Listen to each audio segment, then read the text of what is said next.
संस्कृत विभाग द्वारा 15 दिवसीय इस राष्ट्रीय कार्यशाला में आप सबका स्वागत है। आज के इस द्वितीय सत्र में हमारे 2 वक्ता होंगे। पहले चंडीगढ़ के पीजी गर्ल्स कॉलेज चंडीगढ़ से सेक्टर 11 पीजी गवर्नमेंट कॉलेज है ना, PG government college for girls Chandigarh, यही है ना सर नाम? नहीं, सेक्टर 11 दो कॉलेज हैं गवर्नमेंट के, 42 है, 42 है और दोनों गर्ल्स के हैं? दोनों गर्ल्स के सेम नाम है, केवल सेक्टर बदले हैं। अच्छा, तब तो सेक्टर बताना बड़ा जरूरी है। हाँ, अच्छा, तो क्षमा करें, तो प्रतिभागी सेक्टर 11 में सर का कॉलेज स्थित है, गर्ल्स कॉलेज है जी। वहां पर सर संस्कृत के आचार्य हैं। और इंटरेस्टिंग बात यह है कि सर की जो नियुक्ति हुई है वो यूनियन पब्लिक सर्विस कमीशन, जो कमीशन आईएएस अधिकारियों को नियुक्त करता है, उसने किया है। तो आप समझिए कि चंदन सर कितने योग्य रहे होंगे, जिनको सभी योग्य हैं। यूनियन पब्लिक सर्विस कमीशन ने योग्य पाया। उसके द्वारा नियुक्ति पाना अपने आप में एक गर्व की बात है, क्योंकि वो बहुत आसान नहीं होता है। और चंदन जी जो है वो काशी की परंपरा के विद्वान हैं। कल भी एक विदुषी आई थी, वो भी काशी की परंपरा की थी। आज भी काशी की परंपरा के ही आचार्य हैं डॉक्टर चंदन लाल गुप्ता जी। और सर का जो है बहुत योगदान रहा है एकेडमिक्स के क्षेत्र में। अनेक शोध पत्र लिखे हैं, अनेक पुस्तकें लिखी हैं, 4-5 पीएचडी भी सर जो है वो उसका मार्गदर्शन है सर का। और अनेक मतलब नेशनल इंटरनेशनल लेवल पर जो राष्ट्रीय कार्यशालाएं हैं, सेमिनार, उनका तो कहना ही क्या। और इसके अतिरिक्त जो केंद्रीय विद्यालय है उसमें जो शिक्षकों की नियुक्ति होती है, उन समितियों में भी सरकार पार्टिसिपेशन रहा है। और सुप्रीम कोर्ट द्वारा जो है बालिकाओं के एनडीए में जाने के लिए कोई पैनल बनाया गया था, उस पैनल में भी सबकी बड़ी महत्वपूर्ण भूमिका रही है। तो ऐसे कुशल आचार्य हैं, ऐसे संस्कृत विद्या के प्रति समर्पित आचार्य हैं, योग्य आचार्य हैं, उनको पाकर के हमारी संस्कृत सभा और संस्कृत विभाग गर्व का अनुभव करता है। अब मैं आचार्य को स्वागत करते हुए, उनका अभिनंदन करते हुए, वंदन करते हुए अब उनके वक्तव्य के लिए मैं सादर आमंत्रित करता हूं डॉक्टर चंदनलाल गुप्ता जी। ओम परमात्मने नमः। यस्तु सर्वाणि भूतानि आत्मन्नेवानुपश्यति सर्वभूतेषु चात्मानं ततो न विजुगुप्सते। सभी को सादर नमस्कार। कार्यक्रम के मार्गदर्शक और इसके रचना में सहयोग देने वाले आत्माराम सनातन धर्म कॉलेज दिल्ली विश्वविद्यालय के आदरणीय प्राचार्य प्रोफेसर ज्ञानतोष कुमार झा सर, आदरणीय प्रोफेसर विनीता तुली जी, संयोजिका आंतरिक गुणवत्ता आश्वासन प्रकोष्ठ IQAC, आत्माराम सनातन धर्म कॉलेज दिल्ली विश्वविद्यालय, डॉक्टर माधव गोपाल सर, अध्यक्ष संस्कृत विभाग, डॉक्टर पंकज मिश्र जी अभी जुड़ेंगे थोड़ी देर बाद, संस्कृत विभाग सेंट स्टीफेंस कॉलेज दिल्ली विश्वविद्यालय, और मेरे मित्र डॉक्टर अंबुज शर्मा जी, दर्शन विभाग PGGCG 11 चंडीगढ़, और उपस्थित विद्वज्जनों को मेरा सादर प्रणाम।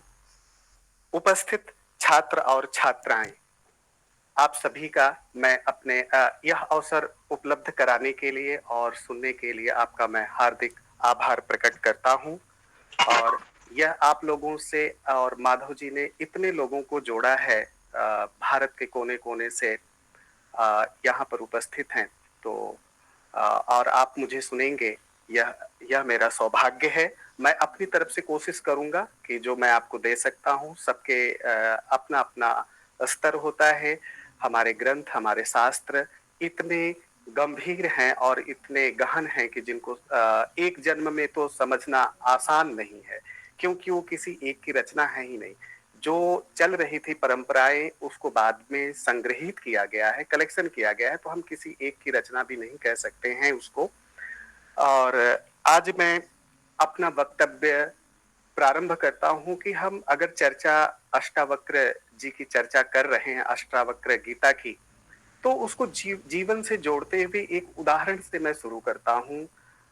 एक मूवी है, राजेश खन्ना जी, उसमें बावर्ची शायद है, मुझे याद आ रहा है।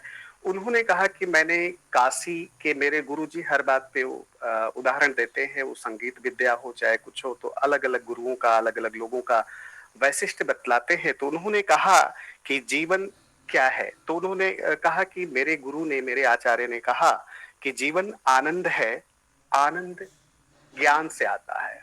और ज्ञान कहाँ से आएगा, तो ज्ञान इन्हीं चर्चाओं से निकल करके आएगा और जो हमारे लिए लाभकारी होगा। और एक बात बता देना चाहता हूँ, थोड़ी सी 2 मिनट की भूमिका रहेगी माधव सर, क्योंकि समझने में थोड़ी आसानी हो जाएगी, मैं अपने समय में ही कंप्लीट कर दूंगा, पूरा कर दूंगा। जी बिल्कुल बिल्कुल तो बिल्कुल। जी, तो अब जैसे एक होता है कि आनंद, अगर जीवन में आनंद नहीं है तो जीवन का कोई मतलब नहीं होता है। और जीवन भौतिक साधनों से नहीं मिल सकता है हमें। लेकिन ये भी नहीं है कि हम सन्यासी हो जाएं, घर छोड़ दें, निकल जाएं और सब कुछ छोड़ने में ही आनंद है, तो यह भी बात नहीं है। हम संसार में रहते हुए भी अपने जीवन को आनंद से युक्त और अच्छा बना सकते हैं। मुक्ति की बात आती है तो मुक्ति को भी हम केवल पारलौकिक उन्नति या आध्यात्मिक उन्नति के संदर्भ में न देखें। मुक्ति हमारी भौतिक भी होती है, हमारी इस जन्म में भी मुक्ति होती है और पारलौकिक इस जन्म के बाद भी मुक्ति हमें मिलती है। मुक्ति है सुख दुखों से मुक्ति पाना। ये जो संसार में संसार के जो समस्याएं हैं, जो हमारे जीवन को कहीं न कहीं बाधित करती हैं और जो परेशानियां हैं, तो उससे निकलने में हमें हमारे लिए सहायक होती हैं। तो इस ज्ञान चर्चा से हमें यह लाभ प्राप्त होगा। अब मैं अपने विषय, मेरा आज का अष्टावक्र गीता में जो प्रथम प्रकरण है उसके 13 से 20 श्लोकों को मुझे पूरा कराना है।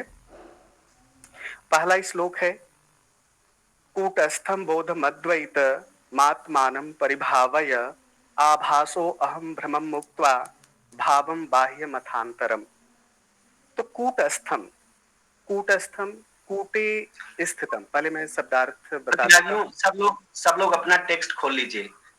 जहां तक कल हो गया था उसके आगे ही जस्ट अगला वाला श्लोक ही चंदन सर शुरू कर रहे हैं। जी, सब लोग अपना टेक्स्ट खोल लीजिए। सबको पीडीएफ दिया जा चुका है और मैं ग्रुप में फिर से शेयर कर दे रहा हूँ। अगर कोई नया है तो प्लीज अपना टेक्स्ट खोल लीजिए। सुनने से कोई लाभ नहीं होगा। आप टेक्स्ट खोल लीजिए, देखिए, तब सब व्याख्यान समझ में आएगा। कूटस्थम, कूटस्थ का अर्थ होता है जो स्थिर हो, जो अचल हो। तो कूटे स्थित कूटस्थ, तो जो शिखर पर, कूट का अर्थ होता है शिखर, तो जो उच्च स्थान पर स्थित हो, अर्थात जो सर्वोच्च है। बोधम, जो ज्ञान स्वरूपम, ज्ञान स्वरूप है। अद्वैतम, जो अद्वैत है। आत्मानम, ऐसे अपने आप को, अपने आप को परिभावय, अनुभव करो। भावय मतलब भावित करो, अनुभव करो।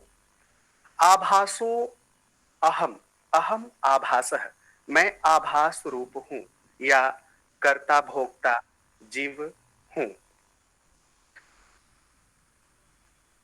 आभासो भ्रमम, इस भ्रम को, इस भ्रम को मुक्त्वा, त्यक्त्वा, छोड़ करके, भावम, भाव को, जो भाव द्वंद्वात्मक जो भाव हैं, तो द्वंद्वात्मक भाव कैसे हैं? बाह्यम अथ अंतरम, तो बाह्यम अंतरम भावम, तो जो बाह्य और अंतरम, आंतरिक द्वंद्व के विचार हैं, द्वंद्व के जो भाव हैं, तो बाहरी और भीतरी भावों को त्यक्त्वा, छोड़ करके। मैं अब इसको अन्वय से बताता हूं। आभासः अहम, मैं आभास रूप हूं। मतलब आभासः, हम चैतन्य, चैतन्य का आभास है जीव में। जीव चैतन्य नहीं है, उसका आभास है। तो प्रतीति रूप या आभास रूप अहम, मैं हूं।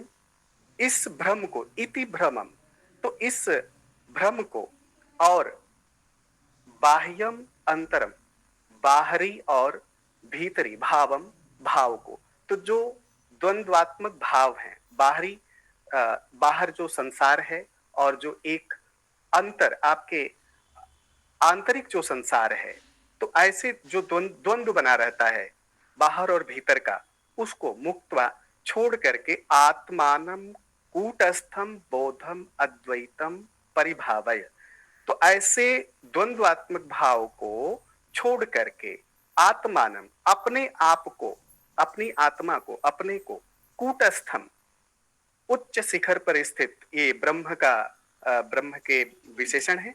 कूटस्थम, कूटस्थ या अचल या निश्चल, बोधम जो ज्ञान स्वरूप है, अद्वैतम जो अद्वैत है, और उसको, उस अद्वैत को परिभावय अनुभव करो। तो ये जो कूटस्थ बोधम अद्वैतम, इसको परिभावय या अनुभव करने की बात कही गई है, तो जो जीव का मूल स्वरूप है वो यही है, वो ब्रह्म स्वरूप है, उसमें कोई भेद नहीं है। लेकिन जब हम इस शरीर को ही और जीव रूप को ही सत्य मान लेते हैं, तो इस कारण से फिर वो आभास मात्र हो जाता और हम भ्रम में पड़े रहते हैं कि क्या सही है, क्या गलत है, सत्य क्या है। तो इसको छोड़ करके, इस चीज को छोड़ करके अद्वैत का परिभावय अनुभव करें।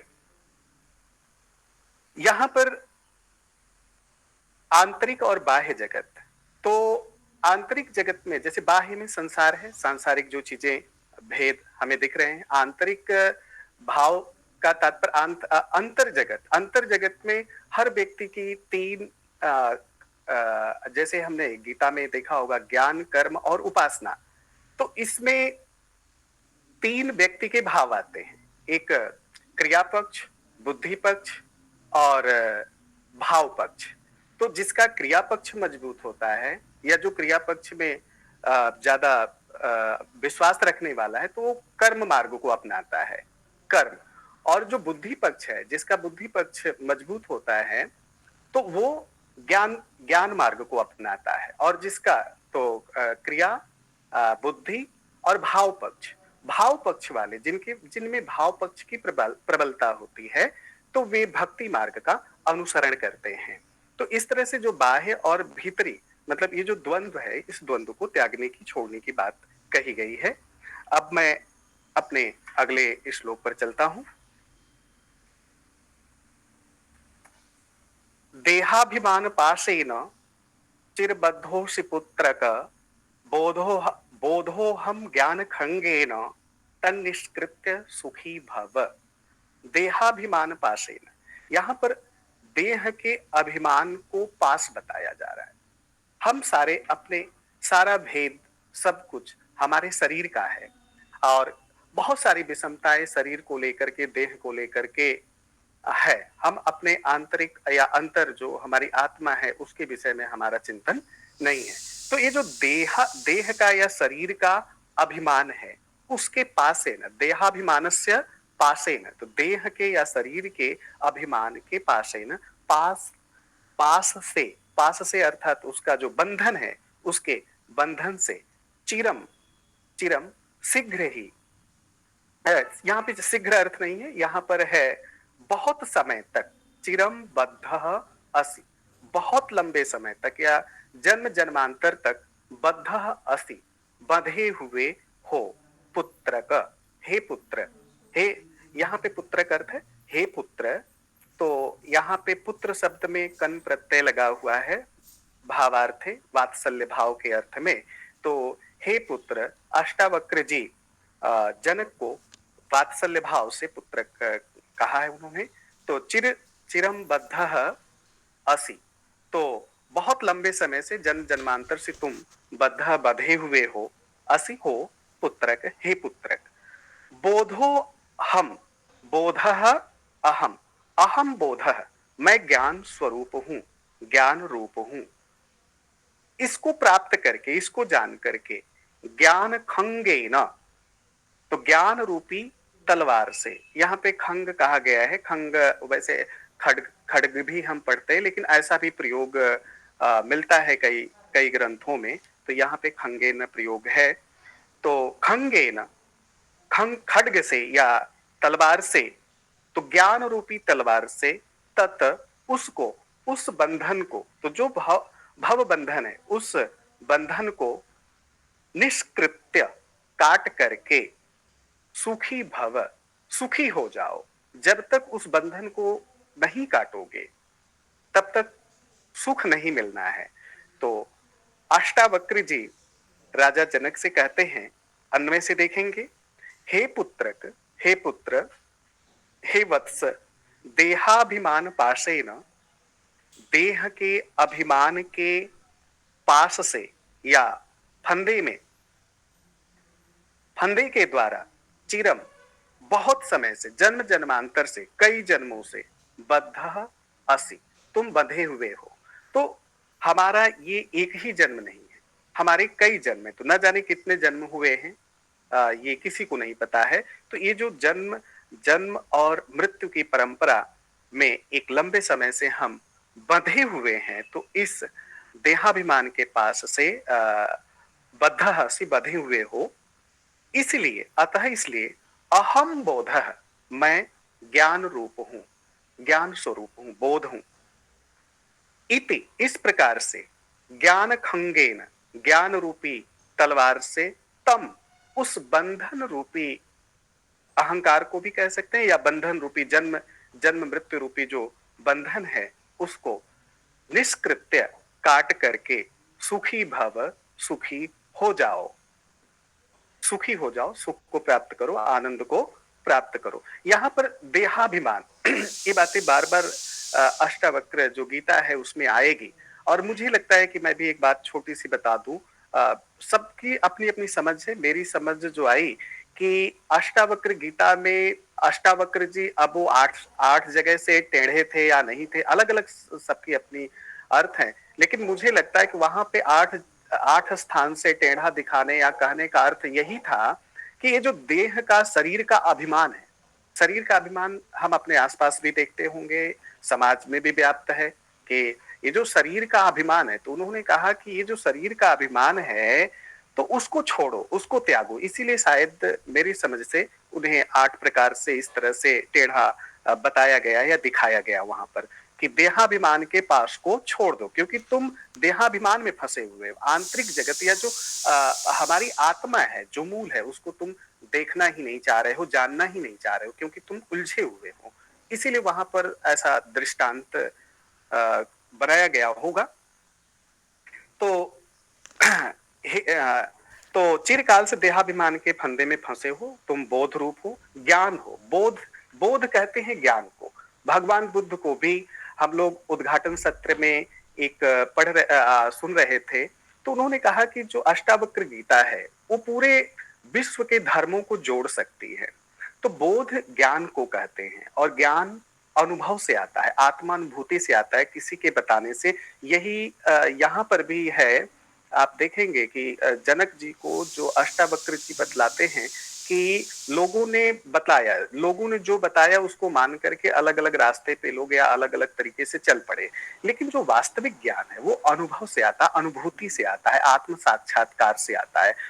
बोध भगवान बुद्ध को भी मिला था, आत्मज्ञान। तो जब उनको बोध प्राप्त हुआ तो उनको बुद्ध कहा गया।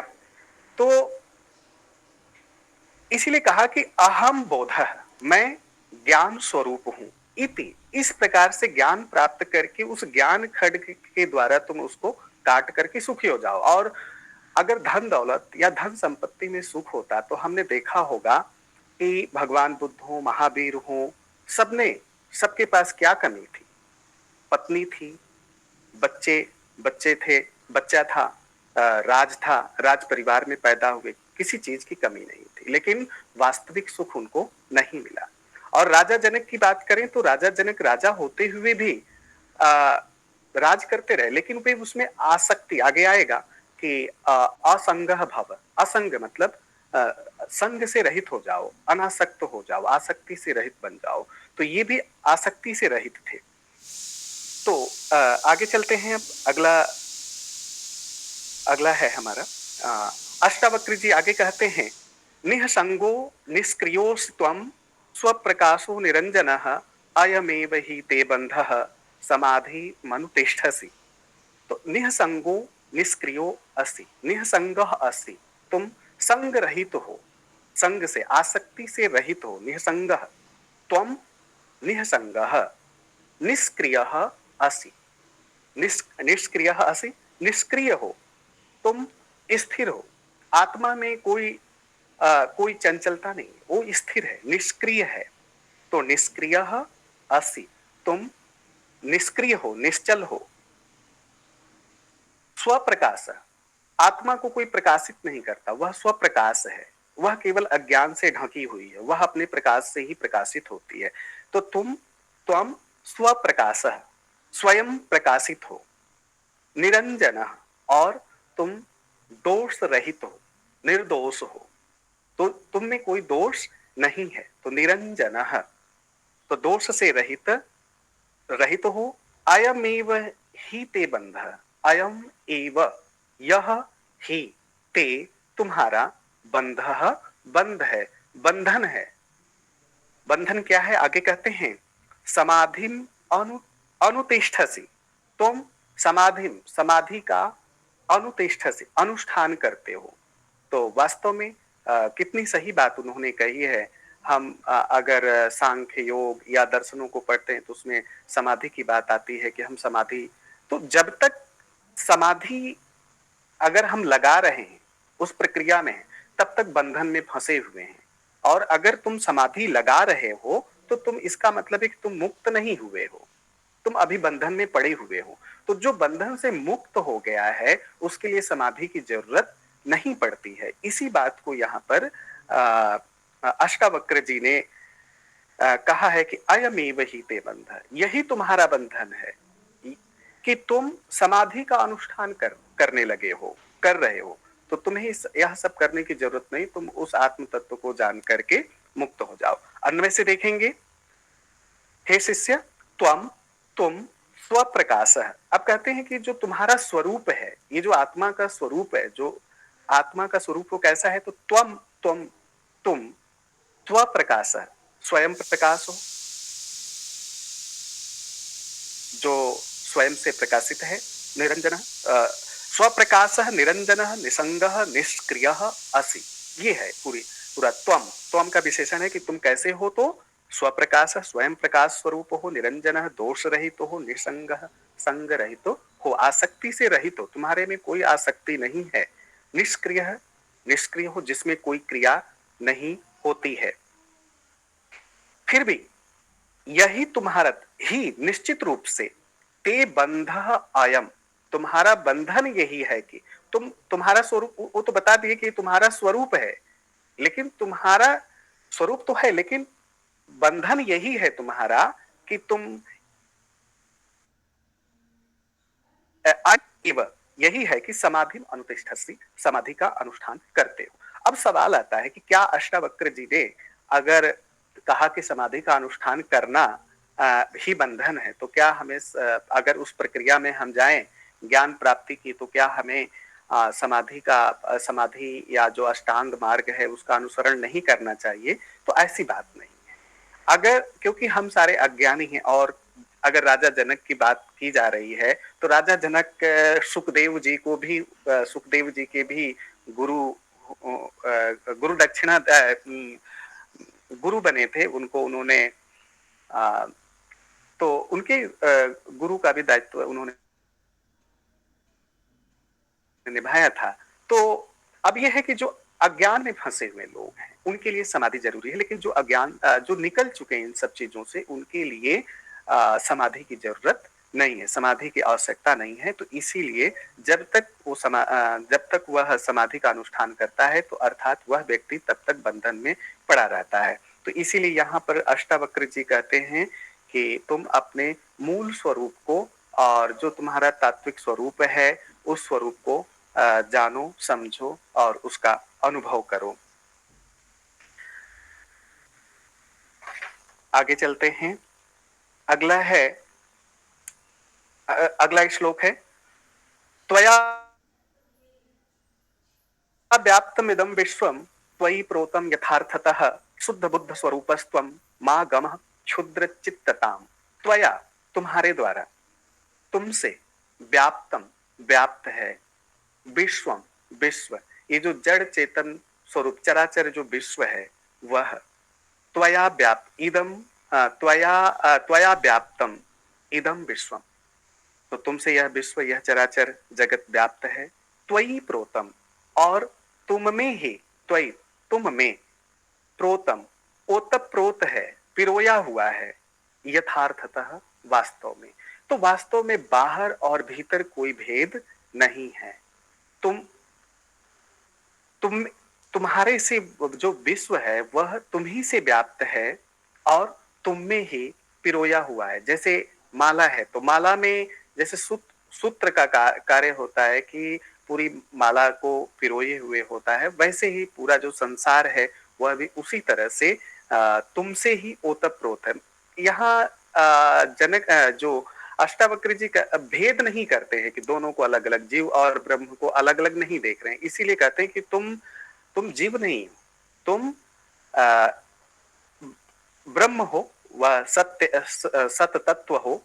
तो त्वया व्याप्तम इदम विश्वम त्वयि प्रोतम यथार्थतः शुद्ध बुद्ध स्वरूपः त्वम।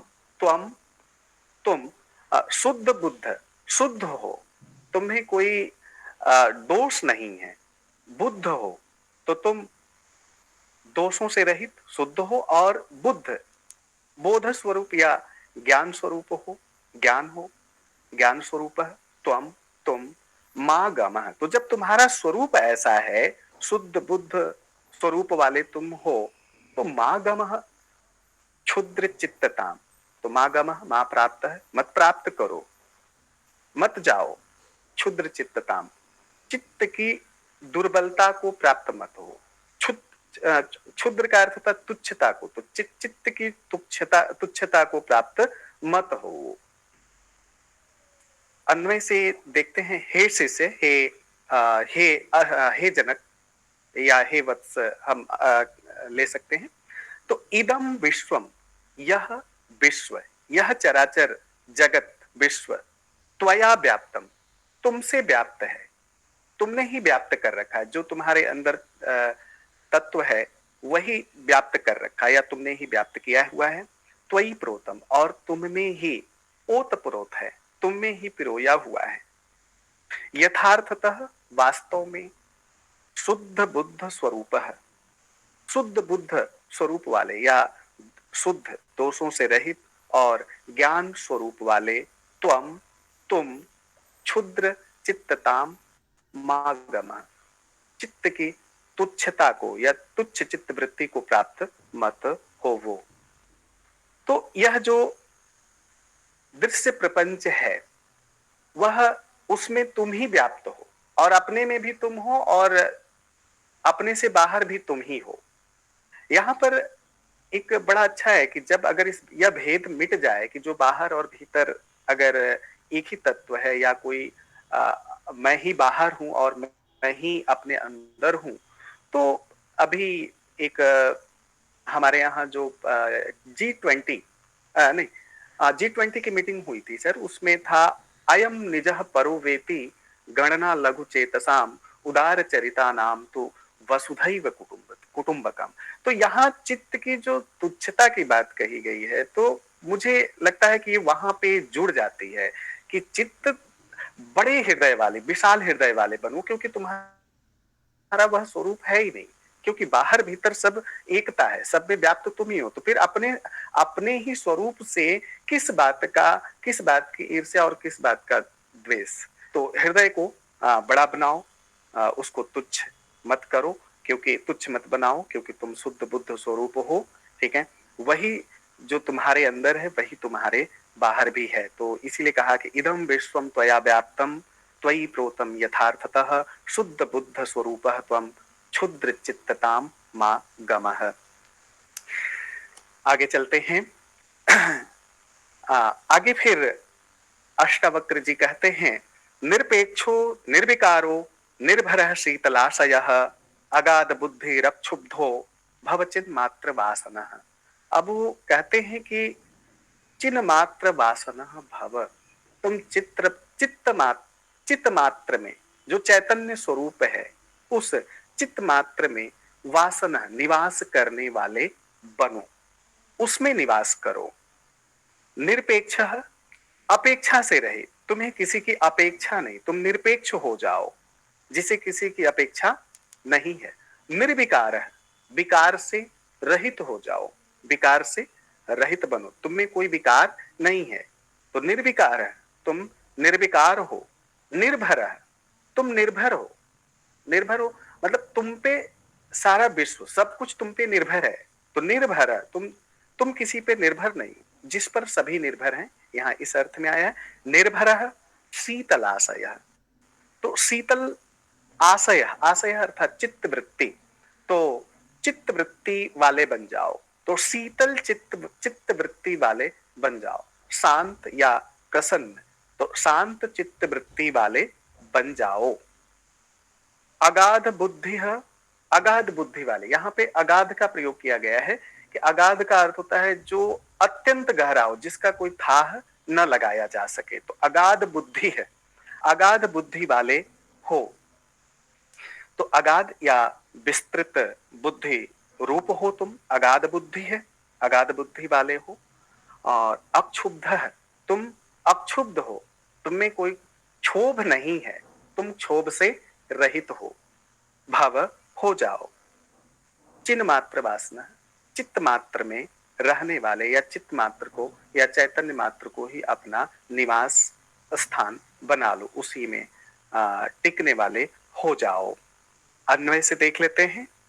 हे शिष्य, त्वम निरपेक्ष निर्विकार है, निरपेक्ष, तुम निरपेक्ष हो, तुम्हें किसी से अपेक्षा नहीं रखनी है, तुम किसी से अपेक्षा नहीं रखो।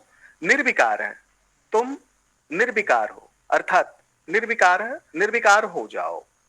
यहाँ पे भाव शब्द आया है, एक चीज ध्यान में रखेंगे, ये कह रहे हैं कि निरपेक्ष, निरपेक्ष हो जाओ, ठीक है। निरपेक्ष भव, निर्विकार भव, निर्भर शीतलाशय, अगाध बुद्धि अक्षुब्ध चिन्ह मात्र वासना भव त्वम।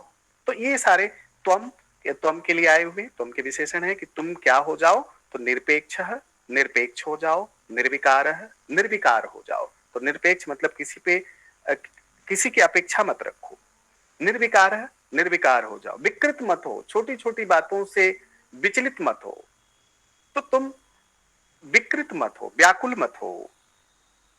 तो निरपेक्ष है, निर्विकार है।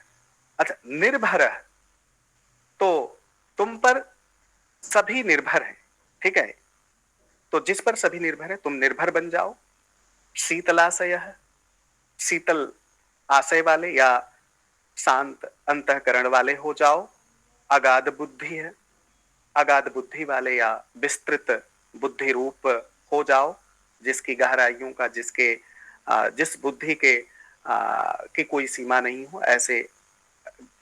ऐसे अगाध गहराई वाले बुद्धि वाले बन जाओ। अक्षुब्ध, यहाँ पे मुझे लगता है निर्विकार का अर्थ विकार रहित है, और मैंने शायद यहाँ पर भी व्याकुलता का प्रश्न उठा दिया था, वो अक्षुब्ध है, अक्षुब्ध के लिए व्याकुल शब्द उचित बैठता है कि अक्षुब्ध, क्षोभ से रहित हो जाओ, व्याकुल मत बनो, ठीक है। तो क्षोभ या व्याकुलता से रहित हो जाओ। चिन्ह मात्र वासना, और चिन्ह मात्र में या चैतन्य मात्र में निवास करने वाले हो जाओ। तो यहाँ पे उन्होंने अष्टावक्र जी को बताया है कि आपको क्या क्या करना चाहिए, अपनी किस स्थिति में निवास करना चाहिए। तो सारी चीजों को छोड़ करके और कुछ चीजों को शीतल अंतःकरण वाला, अगाध बुद्धि वाला और क्षोभ से रहित होकर के चिन्ह मात्र में स्थित हो जाओ, उस चैतन्य मात्र में स्थित हो जाओ, वही तुम्हारा स्वरूप है। चिन्ह मात्र ही या चैतन्य मात्र ही तुम्हारा स्वरूप है। आगे चलते हैं, अगला है साकार मनृतम विद्धि, साकार मनृतम विद्धि निराकारं तु निश्चलम, एतत् तत्तोपदेशेन न पुनर्भव संभवः। तो साकारम अनृतम विद्धि, विद्धि मतलब जानो। तो साकारम, तो जो आकार वाला है, तो जो भी साकार चीजें हैं, जो भी आकार वाली वस्तुएं हैं, उनको तुम अनृतम विद्धि।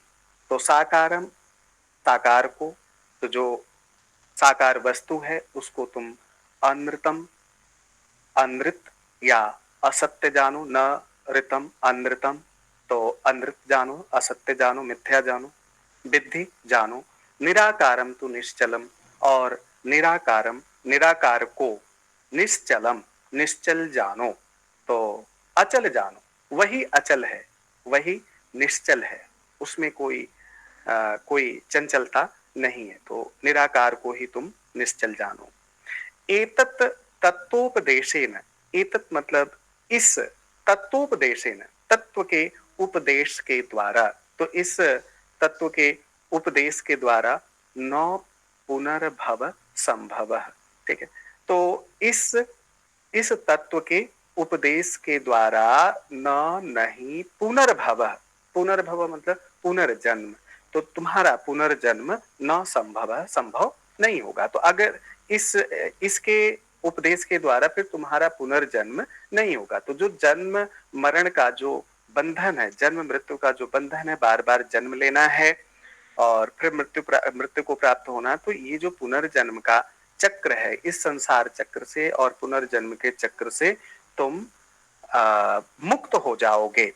अन्वय से देखते हैं, साकारम अनृतम, तो साकार को अनृतम, अनृत, निराकारम तो निश्चलम, तो साकार को, तो जिसका आकार है, जो नाम रूपादिक, जो नाम रूपादि धर्म है जिनका, ऐसे साकार को मिथ्या जानो, इसमें वो तत्व नहीं है। अनृतम, अनृतम मिथ्या जानो। निराकारम तो निश्चलम, जो निराकार है वही निश्चल है, वही अचल है, ऐसा तुम विद्धि जानो। तो निश्चलम विद्धि, निश्चल जानो। एतत् तत्वोपदेशेन, एतत् मतलब इसके, तत्वोपदेशेन तत्व के, तत्वोपदेशेन पुनर्भव संभवः न, तो एतत् इस तत्व के उपदेश के द्वारा पुनर्जन्म संभव नहीं होगा, या पुनर्जन्म संभव है न, तो पुनर्जन्म की जो संभावना है वो खत्म हो जाती है। तो यहाँ पर साकार और निराकार की बात अष्टावक्र जी करते हैं, और वो कहते हैं कि जो भी साकार है, क्योंकि वो जो ब्रह्म है, जो ईश्वर है या जो तत्व है, वो निराकार है, उसका आकार नहीं है। तो इसीलिए जितनी भी साकार वस्तुएं हैं, जो भी साकार है, उसको तुम अनृत जानो, झूठा जानो, यह बतलाया है, और निराकार को ही निश्चल कहा है। एतत् तत्वोपदेशेन, और फिर आगे कहते हैं कि इस प्रकार से, इस तत्व का, एतत् इस तत्व का उपदेश प्राप्त कर लेने पर, अगर इसका तुमने तत्व से उपदेश प्राप्त कर लिया, तत्व के उपदेश प्राप्त कर लिया, तो जो पुनर्जन्म की संभावना है वह मिट जाती है, तुम पुनर्जन्म के बंधन से छूट जाओगे। अब हम आगे चलते हैं, अगला श्लोक है, यथैवादर्श मध्यस्थे रूपेन्तः परितस्तुषः तथैवास्मिन् शरीरेन्तः परितः परमेश्वरः। अष्टावक्र जी आत्मा के स्वरूप को और भी स्पष्ट करते हैं। श्लोक की संख्या 19 है, 19 नंबर का श्लोक है, यथैवादर्श मध्यस्थे, तो यथा इव आदर्श मध्यस्थे, ठीक है। तो यथा इव जैसे कि आदर्श मध्यस्थे, तो आदर्श कहते हैं यहाँ पे दर्पण के, तो दर्पण से मध्यस्थे, तो दर्पण के आदर्श से मध्यस्थे, तो आदर्श के या दर्पण के मध्य में स्थित, तो जैसे दर्पण के मध्य में स्थित रूप में अंतः, अंदर, और परितः, चारों ओर या बाहर, तो अंतः परितः, ठीक है, अंतः परितः, तो अंदर भीतर, ठीक है, अंदर, और परितः बाहर, तो सह एव, सह मतलब वही है, तो वह पुरुष है। तो जैसे दर्पण के मध्य में, तो दर्पण में कोई देखता है तो दर्पण सामने हो, तो जो दर्पण में है वही दर्पण के बाहर भी है। तो इस तरह से यथैवादर्श मध्यस्थी रूपेन्तः परितस्तु सह तथैवास्मिन् शरीरेन्तः परितः परमेश्वर। तो तथा एव अस्मिन् शरीरे अंतः परितः परमेश्वर। तो तथा एव उसी प्रकार से, दर्पण के उदाहरण के माध्यम से कहते हैं कि उसी प्रकार से, तथा एव वैसे ही, उसी प्रकार से ही, अस्मिन् शरीरे इस शरीर में, इस शरीर में, अंतः भीतर, तो इस शरीर के, तो मनुष्य या जो जीव का शरीर है उस जीव के शरीर के अंतः परितः, अंदर और बाहर, या अंदर और ऐसा कर, परितः मतलब चारों तरफ के अर्थ में है। तो जो व्याप्त है, तो बाहर जो व्याप्त है वह परमेश्वर, परमेश्वर ही है। तो अन्वय से देखेंगे, यथा इव जैसे, जैसे ही या जैसे, जैसा कि, यथा इव उसी जैसे ही, आदर्श मध्यस्थे, आदर्श या दर्पण के मध्य में स्थित रूपे, रूप में, रूप में या जो प्रतिबिंब है उसमें, अंतः परितः, रूप में अंतः भीतर, परितः, परितः तो अच्छा, यथा एव आदर्श मध्यस्थे, तो जैसे आदर्श या दर्पण के मध्य में रूपे, जो रूप में, अंतः परितः तु सह एव व्याप्त है।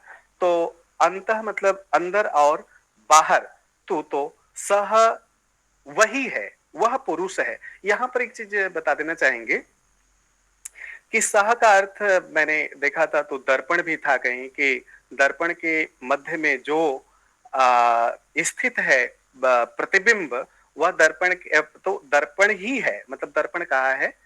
तो लेकिन यहाँ पे सह मतलब वह पुरुष जो दर्पण में दिख रहा है और जो दर्पण के बाहर है, तो दोनों सु सह वह है। ठीक है, तो व्याप्त होकर के बाहर और भीतर स्थित है। तथा उसी तथा एव अस्मिन् शरीरे, तो उसी प्रकार से अस्मिन् शरीरे, इस शरीर में, अंतः परितः परमेश्वर, उसी प्रकार से इस शरीर में और अंतः भीतर, तो शरीरे अंत, शरीर में भीतर, परितः और बाहर, परमेश्वर, परमेश्वर है, या परमेश्वर व्याप्य स्थित, तो परमेश्वर व्याप्त होकर के स्थित है। तो दर्पण का उदाहरण देकर के, दर्पण के माध्यम से अष्टावक्र जी ने समझाने की, बताने की कोशिश की है कि जैसे दर्पण के अंदर जो प्रतिबिंब बन रहा है वही बाहर भी है, तो बाहर और भीतर, तो वैसे ही जो हमारे अंदर है, जो हमारे अंदर जो चैतन्य या जो आत्मा रूप है, वही बाहर भी है, वही बाहर भी व्याप्त होकर के स्थित है, उससे अलग नहीं है। तो बाहर और भीतर एक ही परमात्मा है। तो जो जीव आत्मा और परमात्मा या जो ईश्वर ब्रह्म है, उन दोनों की एकता का यहाँ पर उन्होंने बहुत सुंदर वर्णन किया है। और आगे चलते हैं। अब मैं अगले अंतिम जो मेरा अंतिम श्लोक है, तो अपनी बात को एक, ये बड़ा अच्छा मतलब उदाहरण है, उसी को और स्पष्ट करते हुए अष्टावक्र जी कहते हैं कि एकम सर्वगतम व्योम बहिरंतर यथा घटे नित्यम निरंतरम ब्रह्म सर्वभूत गणे तथा।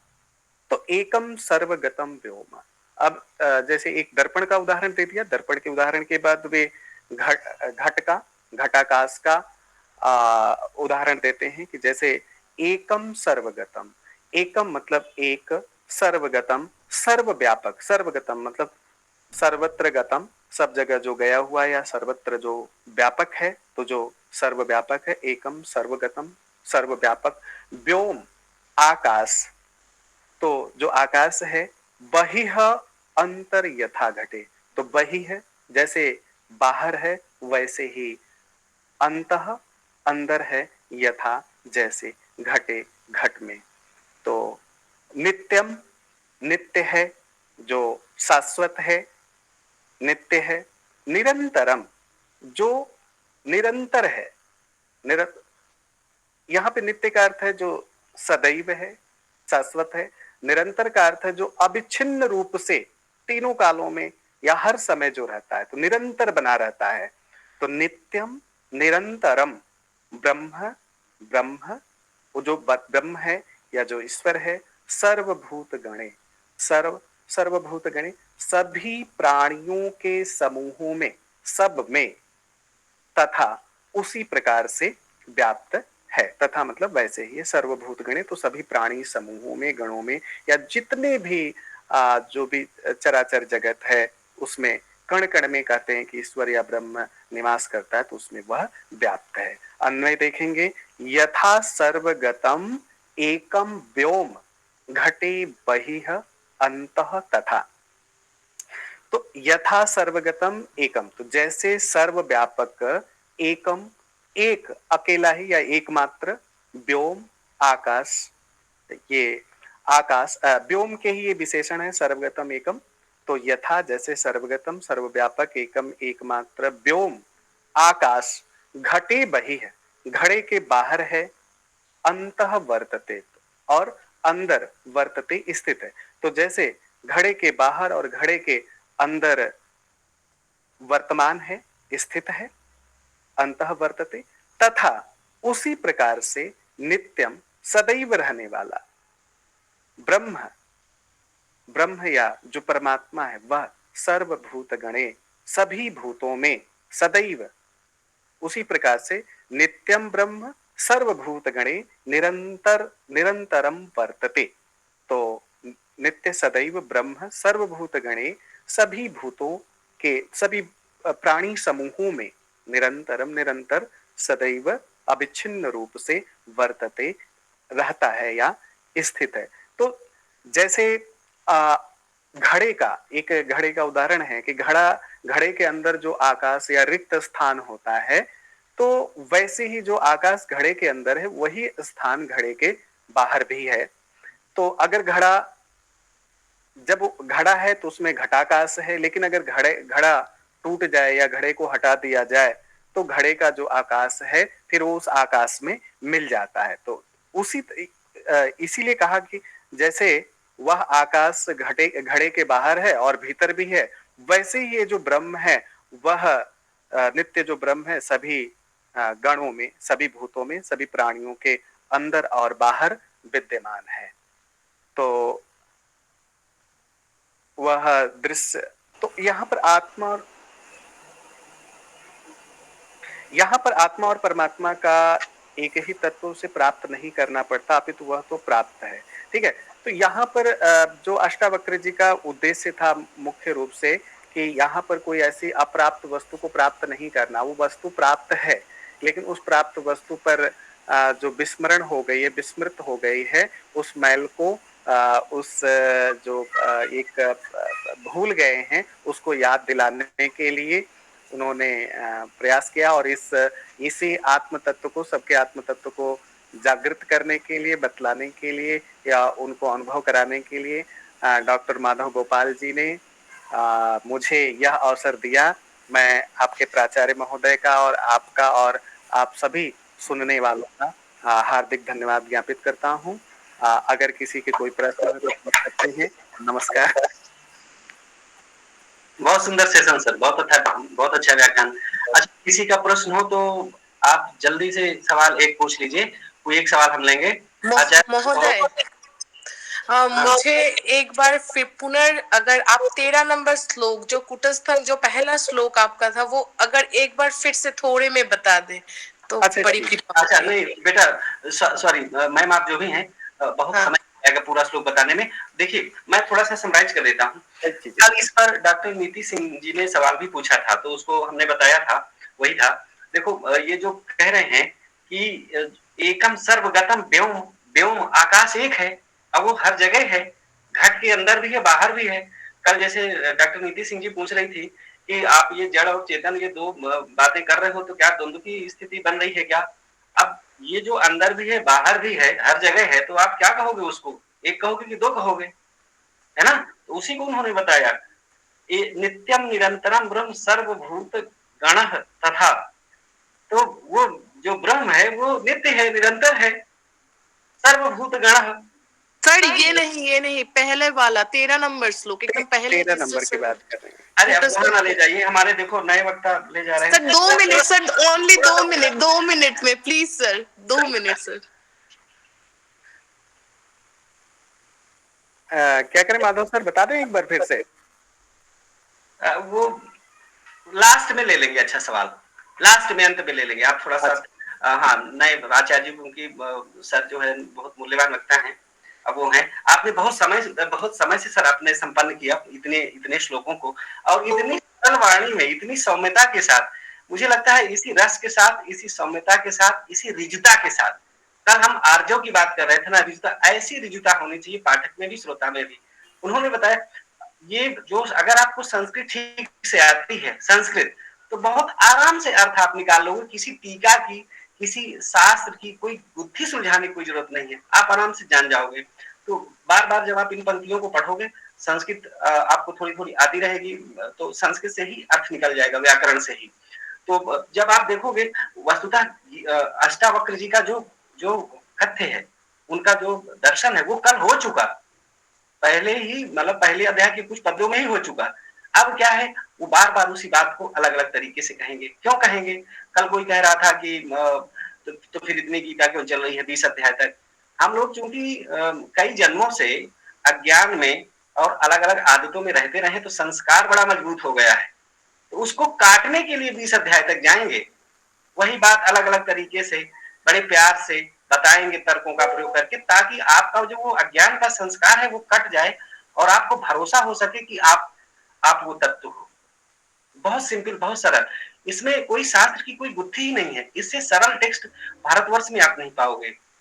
अगर आप जबरदस्ती उसको क्लिष्ट करोगे तो बात अलग है, भाई पंडित हैं आप, संस्कृत के पंडित होते ही हैं, तो ऐसा सरल टेक्स्ट और ऐसा टू द पॉइंट बात करने वाला ग्रंथ बड़ी मुश्किल से मिलेगा। तो आचार्य जी, आपका बहुत बहुत धन्यवाद। हमें बहुत संतोष है, आपने अष्टावक्र को इतनी सरल और सौम्य शैली में हम सबके सामने रखा। पूरे जो हमारे प्रतिभागी हैं, सारे लोग आनंदित हो रहे हैं। धन्यवाद प्रतिभागियों, आपका जो नए आए हैं उनका फिर से स्वागत। अब हम काशी की परंपरा के आचार्य को सुना, अब हम दिल्लीयाई परंपरा के बहुत ही प्रसिद्ध आचार्य प्रोफेसर पंकज मिश्र सर को सुनेंगे। प्रोफेसर पंकज मिश्र सर किसी परिचय के मुहताज नहीं है, विश्व विश्रुत है, लिटरली विश्व विश्रुत है। ये हम सबका सौभाग्य है कि वो हमारा निमंत्रण स्वीकार किए। सर बहुत व्यस्त रहते हैं, हमारी इस छोटी सी कार्यशाला में मेरे इस अकिंचन के अनुरोध को सर ने स्वीकार किया, ये हमारे लिए बड़ी गर्व की बात है। आकाशवाणी, भारत सरकार की जो एनईपी का डॉक्यूमेंट है उसका संस्कृत में अनुवाद करने वाले, बताइए भारत सरकार जिसको इतना ट्रस्ट करती हो, ऐसे प्रामाणिक आचार्य हमारे सामने है। और सर को मैं जब सुनता हूँ तो एक नई ऊर्जा, एक नया ही समझिए कि ज्ञान की एक गहराई वो हम देखते हैं। और सर अपने पे भरोसा करने वाले आदमी है, अपने पर भरोसा। जिस आचार्य को अपने पे भरोसा नहीं होगा, अपने ज्ञान पे, वो उधार जीवन जीता है। भाई संस्कृत में शास्त्र लिखे हैं, सर को संस्कृत आती है तो अपने हिसाब से सर व्याख्या करते हैं, ऐसे नैसर्गिक, स्वाभाविक और समझिए कि अपने प्रसिद्ध आचार्य बड़ी मुश्किल से मिलते हैं। एक संस्कृत में एक वाक्य भी है, यस्य ना तो शास्त्र स्वयं प्रज्ञा वाले आचार्य हैं। सर का सीधी 100 पेज का है, अगर मैं उस पर चर्चा करूंगा पूरा सत्र निकल जाएगा और कम पड़ेगा। तो सब कुछ सर, इस कॉलेज जो पूरे भारतवर्ष का इतना प्रतिष्ठित कॉलेज है, पूरे देश भर के लोग वहाँ एडमिशन लेना चाहते हैं, वहाँ के प्रतिष्ठित आचार्य हैं। तो ये हम सारे जो प्रतिभागी देश भर से, हम सबका सौभाग्य है इतनी प्रतिष्ठित आचार्य, विश्व विश्रुत आचार्य का हम उनके श्रीमुख से आज ये श्रीमद् भगवद गीता पान करेंगे। अनेक पीएचडियां, अनेक रिसर्च पेपर्स, और मैं क्या बताऊं जो कुछ होता है। नहीं, हम माधव जी समय बचाते हैं और तो सर का मैं बहुत बहुत स्वागत करता हूँ आपके संस्कृत विभाग की इस कार्यशाला में। सर आपको बहुत बहुत, सर आपका अभिनंदन वंदन। आप सर अपने व्याख्यान के लिए सादर आमंत्रित है। आप सबको प्रणाम। मैं एक पद्य से शुरू करता हूं और वह श्लोक है एकश्चंद्रः तमोहन्ति न च तारा गणोपि च। और ये मैं डेडिकेट कर रहा हूं अपने मित्र माधव जी को। एक अकेली शक्ति, एक अकेला व्यक्तित्व और इतना विशाल आयोजन वर्कशॉप का कर रहे हैं, ये तो अभी उदाहरण है, लेकिन इससे पहले भी इनकी गतिविधियां नित्य प्रति हम लोग देखते रहते हैं। तो मैं ऐसे माधव जी का अधमर्ण हूं जो उन्होंने मुझे यह अवसर दिया है। और क्या कहूं, एक ऐसा विषय जो सबके लिए आनंद देने वाला विषय है, उसके ऊपर में हम विमर्श करेंगे, चर्चा करेंगे पद्यों को पढ़ते हुए, और उसके बाद उनके निहितार्थ और सरलार्थ को जानेंगे। उन्होंने एक बड़ा ही मानदंड सेट कर दिया था, आर्जव। मेरे में शायद वो आर्जव नहीं है। मैं प्रयास करूंगा यथासंभव उसका मैं अनुपालन करूं। मैं आत्माराम सनातन धर्म कॉलेज के प्रति भी मैं विनतानन हूं कि उन्होंने मुझे यह अवसर दिया है, और मैं ऐसे गैलेक्सीज में एक में भी एक कह सकते हैं कि लिटिल स्टार बनने की कोशिश करूंगा, अगर संभव हुआ तो। आप स्टार हैं, यू आर स्टार स्पीकर। हम जब गीता को लेकर के चर्चा करते हैं तो कतिपय कई गीता नाम से आते हैं। एक तो पंच गीता स्पष्ट है, हम लोग सभी जानते हैं, श्रीमद् भगवद गीता, हंस गीता, पराशर गीता आदि। और उस परिदृश्य से सर्वथा भिन्न हम एक अष्टावक्र गीता पाते हैं।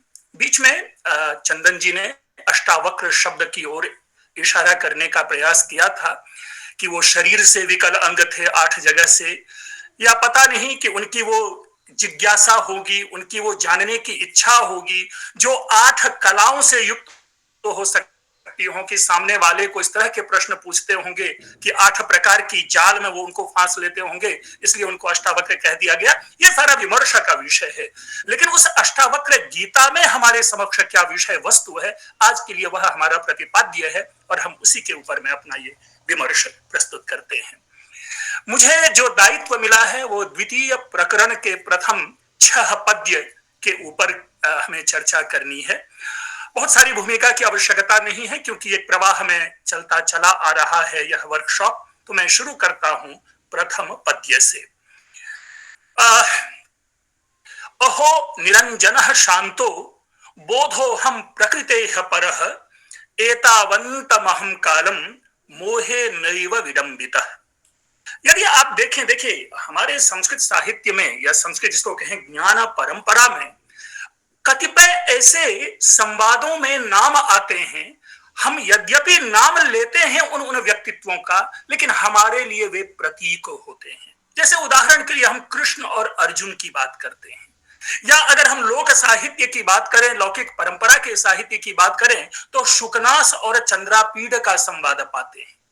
एक प्रश्नकर्ता होता है और दूसरे उनके प्रश्नों का समाधान देते हैं, और वही स्वरूप हम देखते हैं अष्टावक्र गीता में, जहां पर कि 2 व्यक्तित्व के मध्य इस संसार को समझते हुए उस संसार के बाहर का जो परिदृश्य है, हम उनको उस संवाद के माध्यम से जानने का प्रयास करते हैं।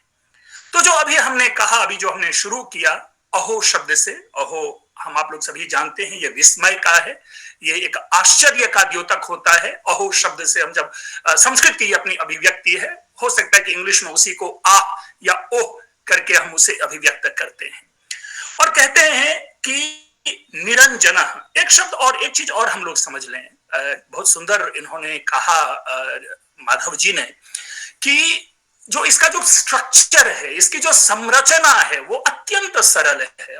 और सही में कि संस्कृत में लिखे जाने वाले कतिपय सरलतम साहित्यों में से एक अष्टावक्र गीता है। मैं साहित्य कह रहा हूं, उनका विशेषण आप लोग स्वयं लगा लें, दार्शनिक साहित्य में, क्योंकि साहित्य से बोध होने लगता है विज्ञान और रघुवंशम एंड ऑल।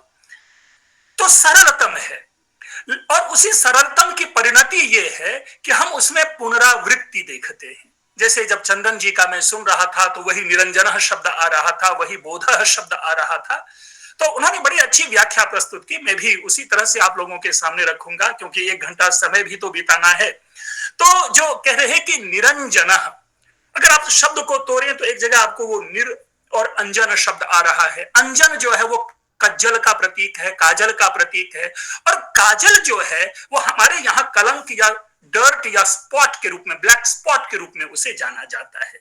तो अब यहां पर क्या हो जाएगा, निर्गतम अंजनम यस्मात् सह, अर्थात जिसमें किसी भी प्रकार का डर्ट नहीं रह गया, किसी भी प्रकार की कालिमा नहीं रह गई, किसी प्रकार की अशुद्धि नहीं रह गई, वह क्या हुआ, निरंजन। और चूंकि यह विशेषणात्मक प्रयोग है तो हमें यह भी ढूंढना पड़ेगा कि अल्टीमेटली यह विशेषण किसका होगा। तो हमारे शब्द, हमारे यहां अगर देखें तो उस असीम के लिए दो शब्द आते हैं। अगर वेदांतिक दृष्टि देखें, कुछ स्थल पर उसे आत्मा शब्द से कहा जाता, कुछ स्थल पर उसे ब्रह्म शब्द पे कहा जाता, या कहीं कहीं ऐसा भी होता है कि ब्रह्म और आत्मा एक है, और कहीं कहीं जब डिबेट शुरू होता है तो ब्रह्म और आत्मा में भेद भी करने का प्रयास किया जाता है। मैं व्यक्तिगत जो मानता हूं, दोनों में कोई भेद नहीं, केवल व्याकरणात्मक अंतर है। ब्रह्म नपुंसक लिंग है और आत्मा पुल्लिंग है। हम उस चैतन्य को लेकर के यहां पर हम कहेंगे कि उस परम तत्व का यह विशेषण निरंजन हुआ। तो क्या है, अहो निरंजन शांत। शांत क्या होता है, देखिए एक बड़ी अच्छी पंक्ति है, संपत्तौ विपत्तौ च महतामेक रूपता, यानी किसी भी स्थिति में किसी भी प्रकार का उबाल नहीं आना। क्षुब्ध और विक्षुब्ध और अक्षुब्ध शब्द की चर्चा भी आ रही थी। किसी भी प्रकार का क्षोभ नहीं आना, समुद्रवत होना, तो उसको हम शांत कहेंगे। ठीक है। फिर है बोध। आप सब लोगों ने नीति शतकम में पढ़ा होगा, बोधारो मत्सरग्रस्ता प्रभुः स्मय दूषिता, या ऐसी भी सूक्तियां पढ़ी होगी, बोधे बोधे जायते तत्व बोध। तो वो जो बोध है, अगर लौकिक दृष्टि से तो सरल ज्ञान को, सामान्य ज्ञान को कहेंगे, लेकिन वो बोध जो है उस परम तत्व के रूप में है। परम तत्व का जो ज्ञान स्वरूप वह परम तत्व है, उसके लिए वह बोध शब्द है। तो निरंजन, शांत, बोध और प्रकृते पर। प्रकृते में पंचमी विभक्ति है, ठीक है, अर्थात प्रकृति से भी परे है, यानी उससे भी यह अलग है, भिन्न है, पृथक है, यानी वो प्रकृति के अंतर्गत समाविष्ट नहीं है, प्रकृति से भी बाहर है। तो कहते हैं कि अहम यानी मैं क्या हूं, अहम शब्द है यहां पर। अहम चूंकि पुल्लिंग है, वक्ता जो है वो पुल्लिंग है, इसलिए अहम निरंजन, अहम शांत, अहम बोध, अहम प्रकृतेः परः अस्मि। ये हम अगर अन्वयात्मक रूप ले तो इसी तरह से इसकी हम अभिव्यक्ति देंगे, यानी मैं निरंजन हूं, मैं शांत हूं, मैं बोध स्वरूप हूं, मैं प्रकृति से परे हूं।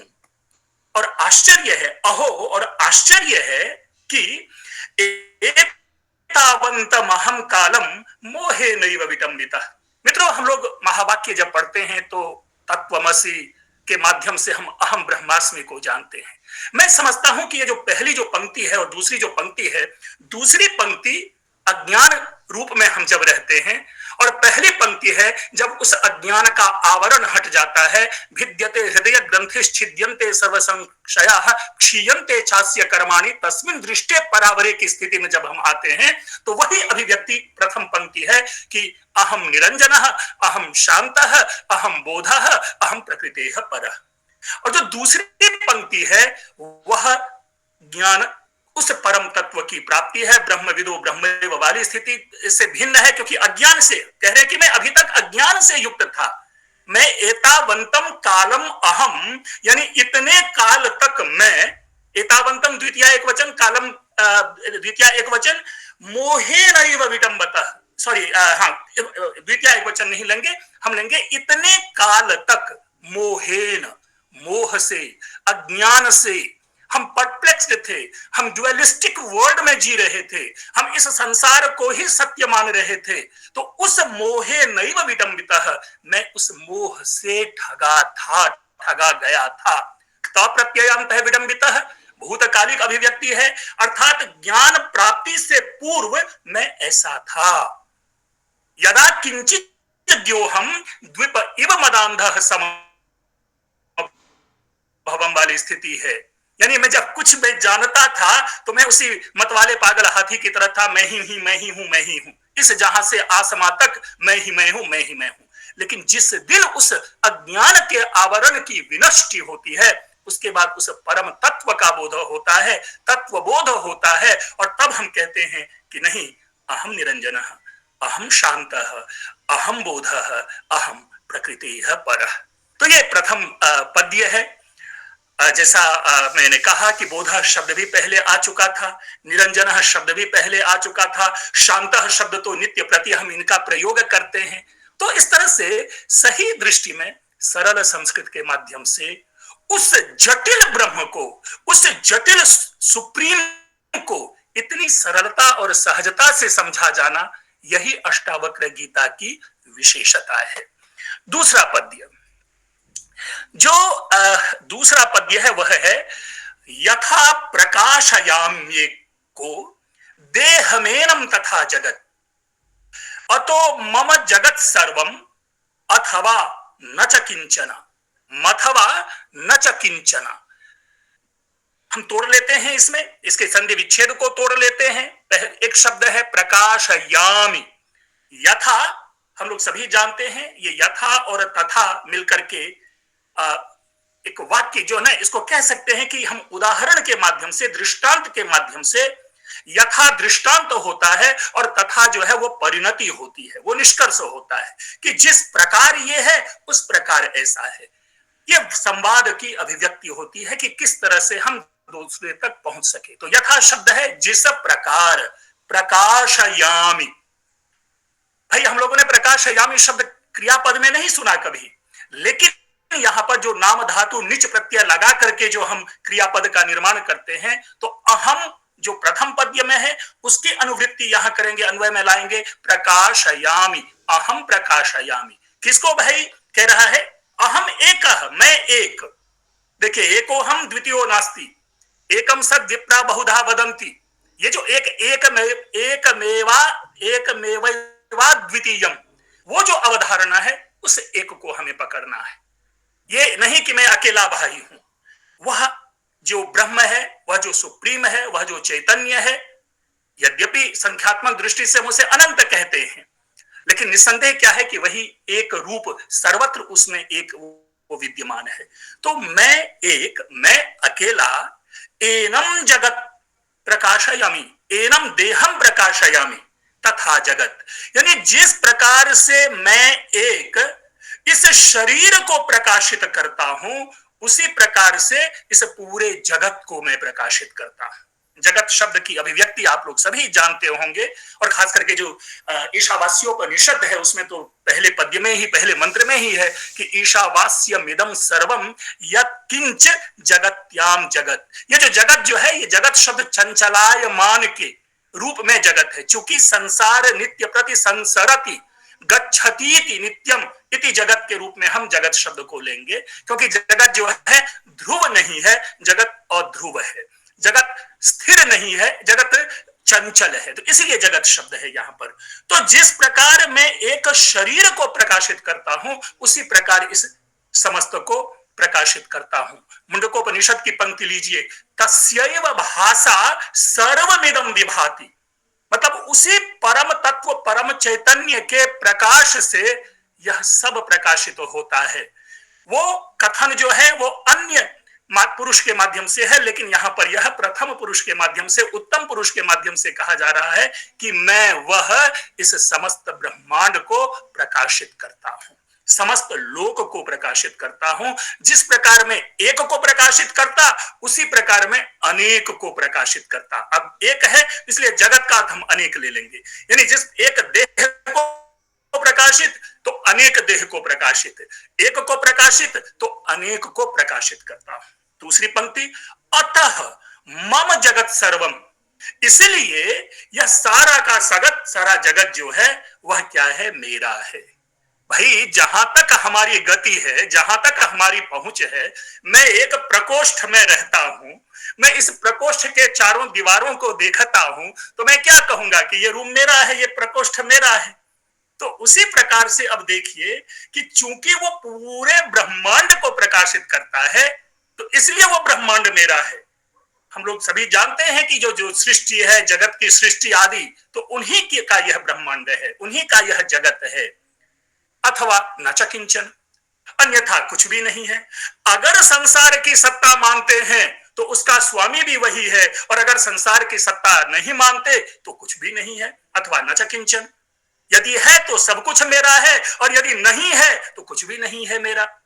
तो ये दोनों प्रकार से अगर हम कहें कि अन्वयात्मक पद्धति से और व्यतिरेकात्मक पद्धति से, दोनों पद्धति से जो जगत की जो सर्वशक्ति, उस परम तत्व की जो सर्वशक्तिमत्ता है, उस सर्वशक्तिमत्ता को यहाँ पर अभिव्यक्त इस अष्टावक्र गीता के दूसरे प्रकरण के दूसरे पद्य में किया गया है। हम तीसरे पद्य पर चले।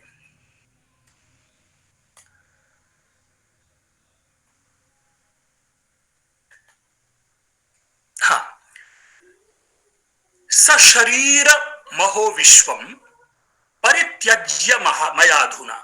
अब देखिए, अहो शब्द प्रथम पद्य में भी प्रयोग था, अहो शब्द द्वितीय पद्य में भी प्रयोग में है। ये अहो क्यों बार बार प्रयोग आ रहा है? इसका मतलब है कि इससे पहले हम वस्तु तत्व की सत्यता को नहीं जान रहे थे, हम अज्ञान में थे। अचानक हमें ज्ञान होता है और कहते ना, ओ ये ऐसा था। तो आश्चर्य इसी तरह से है। तो अर्थात आज तक जिस तत्व को जैसा हम समझते थे वह तत्व वैसा नहीं था, और वह उस तत्व के वास्तविक ज्ञान को मैंने अभी प्राप्त किया, इसीलिए मुझे आश्चर्य है। और यही कारण है कि यहां पर अहो शब्द का बारंबार प्रयोग हो रहा है। और कहते हैं सशरीरम, शरीरेण सहितम। शरीरेण सहितम, सशरीरम देखेंगे क्या है? विश्वम परित्यज्य, यानी मैं इस विश्व का परित्याग करके, इस विश्व को छोड़ करके, परित्यज्य आप लोग जानते होंगे कि हमारे पास दो ऐसे प्रत्यय हैं, एक ल्यप और एक क्त्वा प्रत्यय। और इन दोनों के, ये दोनों जो प्रत्यय होते हैं, ये दो वाक्यों का संयोजक होता है ना। जब हम दो वाक्य बनता है कि मैं खाता हूं और मैं पढ़ता हूं, तो उसको जब जोड़ते हैं तो क्या हम कहते हैं? मैं खाकर के पढ़ता हूं। तो ये जो करके की जो अभिव्यक्ति है, उसके लिए संस्कृत में हम लोग त्वा और ल्यप प्रत्यय का प्रयोग करते हैं। ल्यप प्रत्यय के प्रयोग में एक ऑलवेज कंडीशन रहता है, और वह कंडीशन है उपसर्ग। जब धातु से पूर्व उपसर्ग का प्रयोग होगा, तब वही त्वा जो है उसकी जगह पे हम ल्यप का प्रयोग करते हैं। तो परित्यज्य यानी छोड़ करके, ठीक है। तो किसको छोड़ करके? विश्व को। विश्व का मतलब समग्र होता है, संपूर्ण होता है। अर्थात इस संपूर्ण जगत को, विश्वम जगत परित्यज्य, ठीक है। कैसे परित्यज्य? सशरीरम, शरीर सहित, यानी अगर इस शरीर में उस परम तत्व का वास है तो उस शरीर को तो छोड़ ही रहे हैं, और उस विश्व का भी परित्याग कर रहे हैं, छोड़ करके मया अधुना, मेरे द्वारा, अब, संप्रति, सांप्रतम, इदानीम, जो भी शब्द ले ले, अब, अभी, कुतश्चित कौशलादेव परमात्मा विलोक्यते। कह रहे कुतश्चित कौशलादेव। अब ये जो है कुतश्चित यानी कहीं, कुत्रापि, कहीं भी, कुत्रचित। अब ये सारे जो ऐसे प्रयोग होते हैं वो अनिश्चयवाची होते हैं। इसमें निश्चय नहीं होता कि अमुक स्थान पर आत्मा राम सनातन धर्म कॉलेज में माधव जी के कक्ष, ये अर्थ नहीं है कुतश्चित का। वो कोई भी स्थल हो सकता है, इसीलिए अनिश्चयात्मक है। और कहते हैं कौशलादेव, कुशलता से। कुशलता, योगः कर्मसु कौशलम, वहां से लें गीता। तो योगः कर्मसु कौशलम, कुशलता। तो उस कुशलता से कहते हैं मया अधुना परमात्मा विलोक्यते, वह परम तत्व दिखाई दे रहा है। जो वस्तुतः जो बातें हम कहते हैं कि ब्रह्मविदो ब्रह्मैव भवति, ये जो सूत्र है मुंडकोपनिषद का कि जो ब्रह्म ज्ञाता होते हैं वे ब्रह्म हो जाते हैं, तो वस्तुतः यहाँ पर हम उसी रूप में लेंगे कि मैं परमात्मा को देख रहा हूं, क्योंकि इन सारे प्रकार के जो द्वंद्व है उस द्वंद्व से रहित तो होकर के अब केवल मुझे वह परमात्मा दिखाई देता है। उस परम तत्व को ही हम देख पा रहे हैं। विलोक्यते कर्मवाच्य है, माया के साथ इसका संबंध जा रहा है। और हम आप लोग सभी जानते हैं कि साधारणतः जब कर्मवाच्य प्रयोग करते हैं तो मूल धातु में यक लगाते हैं, य प्रत्यय। जैसे पठ में यह लगा दिया तो पठ्य हुआ, और आत्मने पद की तरह उसका रूप चलाते हैं तो विलोक्यते, ते आ गया, एक ही मात्रा है, लभते, सेवते, एधते, वो जो आत्मने पद का रूप है, शेते, शयाते, शेरते, तो आत्मने पद का फॉर्मेटिंग हम उसमें करते हैं, और जो मूल करता है उसमें तृतीया एक वचन लगा दे, तृतीया लगाते हैं according to agreement of sentence. तो मया विलोक्यते, मया किम विलोक्यते, मया कथम विलोक्यते, तो ये सारे जो प्रश्न है, मया परमात्मा विलोक्यते, मया तत्परम तत्वम विलोक्यते, ठीक है, दृश्यते, परिलक्ष्यते, जो भी अर्थ लें, तो वह परम तत्व मुझे दिखाई देता है, कैसे?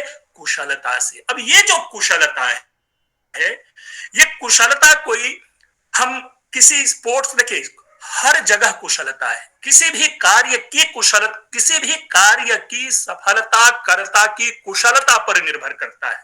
ये तो सामान्य विचार है, इसमें कोई डिबेट नहीं है, क्योंकि अगर हम उस क्षेत्र में कुशल नहीं है, हम आगे नहीं बढ़ पाते। लेकिन यहां जब हम कुशलता की बात करते हैं, तो कदाचित मैं जब अपनी दृष्टि से इसे देखने का प्रयास करता हूं, तो मुझे लग रहा है उस समस्त शास्त्र में जो हमें संदर्भ प्राप्त होते हैं, जो हमें डिबेट प्राप्त होता है, उनको समझने के बाद ही हम किसी दूसरे तत्व को समझ पाएंगे। तो वो वाली कुशलता है, शास्त्रीय कुशलता है, अधिकारित्व कुशलता है। तो वो उन कुशलताओं से, गुरु में श्रद्धा वाली जो कुशलता है कि गुरु मुख से जो हम श्रवण करते हैं उनको अपने जीवन में उतारना जो है, ये यहां पर कुशलता है। तो ऐसी कुशलता से मया परमात्मा विलोक्यते, परम तत्वम परिलक्ष्यते। तो ये है, ये एक कन्वर्सेशन का एक संवाद है, और ये जो राजा जनक है, उस राजा जनक और अष्टावक्र के बीच जो संवाद है, उसमें राजा जनक जी का ये कथन है, और इस तरह से हम इस तीसरे पद्य को भी समझने की कोशिश करते हैं, जानते हैं। यथा न तो यतो भिन्नाः, अष्टावक्र गीता का द्वितीय प्रकरण और चतुर्थ पद्य। मैंने एक टिप्पणी देखी थी, एक संवाद की, कोई पूछ रहे थे पद्य संख्या, तो मैं वो रेफरेंस देता जा रहा हूं कि अब मैं अष्टावक्र गीता के द्वितीय प्रकरण का चतुर्थ पद्य मैं पढ़ रहा हूं। मैं परिचर्चा के लिए 10 मिनट ओपन करके रखना चाहूंगा, क्योंकि वादे वादे जायते तत्वबोध तभी होगा। तो और अदरवाइज भी चूंकि मैं स्पीड में पढ़ाता हूं, तो अगर आप लोगों को कहें तो उस स्पीड को मैं भी फिर लंबी लंबी सांस लेके मैं बोलूंगा, लेकिन मेरा वो स्वभाव नहीं होता, मुझे एक सांस में लंबे लंबे वाक्य बोलने की आदत है, इसलिए मेरी गति थोड़ी तीव्र है। लेकिन हाँ, 10 मिनट बचेगा, हम उस पर सद्य और अच्छी तरह से विमर्श करेंगे। तो यथा न तो यतो भिन्नास तरंगाः फेन बुद्बुदाः, आत्मनो न तथा भिन्नम विश्वात्म विनिर्गतम। मुझे जब ये पद्य मैं पढ़ रहा था, तो अचानक मुझे उत्तर रामचरितम का वह श्लोक याद आ गया, जिसमें एको रसः तरुण एवं निमित्त भेदाद और तरंग बुद्बुद आदि वाले जो वो अभिव्यक्ति है, वो स्मरण में आया था। यहां पर भी देखें क्या है कि जल है, उस जल के विविध रूप हैं। हम उस जल को कई फॉर्म में देखते हैं। कभी वो तरंग, उच्छल जलधि तरंगवत वीचिवत वह प्रतीत होता है, तो कभी बुलबुला, बलबले जब पानी में बूंदें गिरती हैं तो हवा से युक्त जो बुलबुले हैं, कभी उस रूप में दिखता है, तो कभी बूंद के रूप में दिखते हैं। उन्हीं लौकिक जो हमारे परितः जो विद्यमान इस प्रकार के उदाहरण हैं, उनको उदाहरण में दिया जाता है। मित्रों, एक चीज हम लोग सभी जानते हैं, मैंने जब देखा एक से एक इतने बड़े बड़े लोग यहाँ उपस्थित हैं, और जब उन लोगों को मैंने उपस्थित देखा तो मैंने चुपके से माधव को मैंने मैसेज किया कि आपने मुझे कहा, मैं तो डरा हुआ हूं, इतने बड़े बड़े लोग हैं, मैं कैसे बोल पाऊंगा।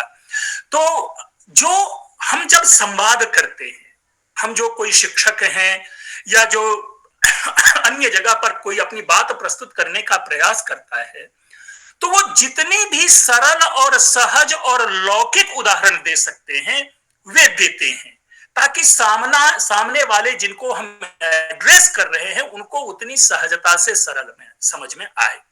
हमारे जीवन में जल, सर्वत्र जल है, हम जल के सारी गतिविधियां, जल के सारे रूप को जानते हैं। तो मैं ये समझता हूं कि जब हमारे शास्त्र में, हमारे साहित्य में इस तरह के उदाहरण दिए जाते हैं तो कहीं ना कहीं लोक को वो खींचने का प्रयास होता है। तो यहां पर भी जल का है, कह रहा तो यतः, तो यह शब्द जो है जल का पर्याय है। तो यह राशि आपने पढ़ा होगा शुकनासोपदेश में, चंद्रापीड और शुकनास के संवाद में, तो यह राशि संवर्धन वारी धारा करके आया हुआ है। तो ये जो तो यह राशि, तो यह है जल का प्रतीक है, और उसमें पंचमी अर्थ को बतलाने वाला एक प्रत्यय होता है तसिल। तो वो उसमें तसिल प्रत्यय लगा करके तो यतः बना है। ठीक है, जैसे हम कहते हैं दिल्ली तह, जयपुर तह आदि ऐसे बना लेते हैं, हिमालय तह। तो यतः यानी जल से, यथा, पुनः वो यथा आ रहा है, जिस प्रकार उस प्रकार।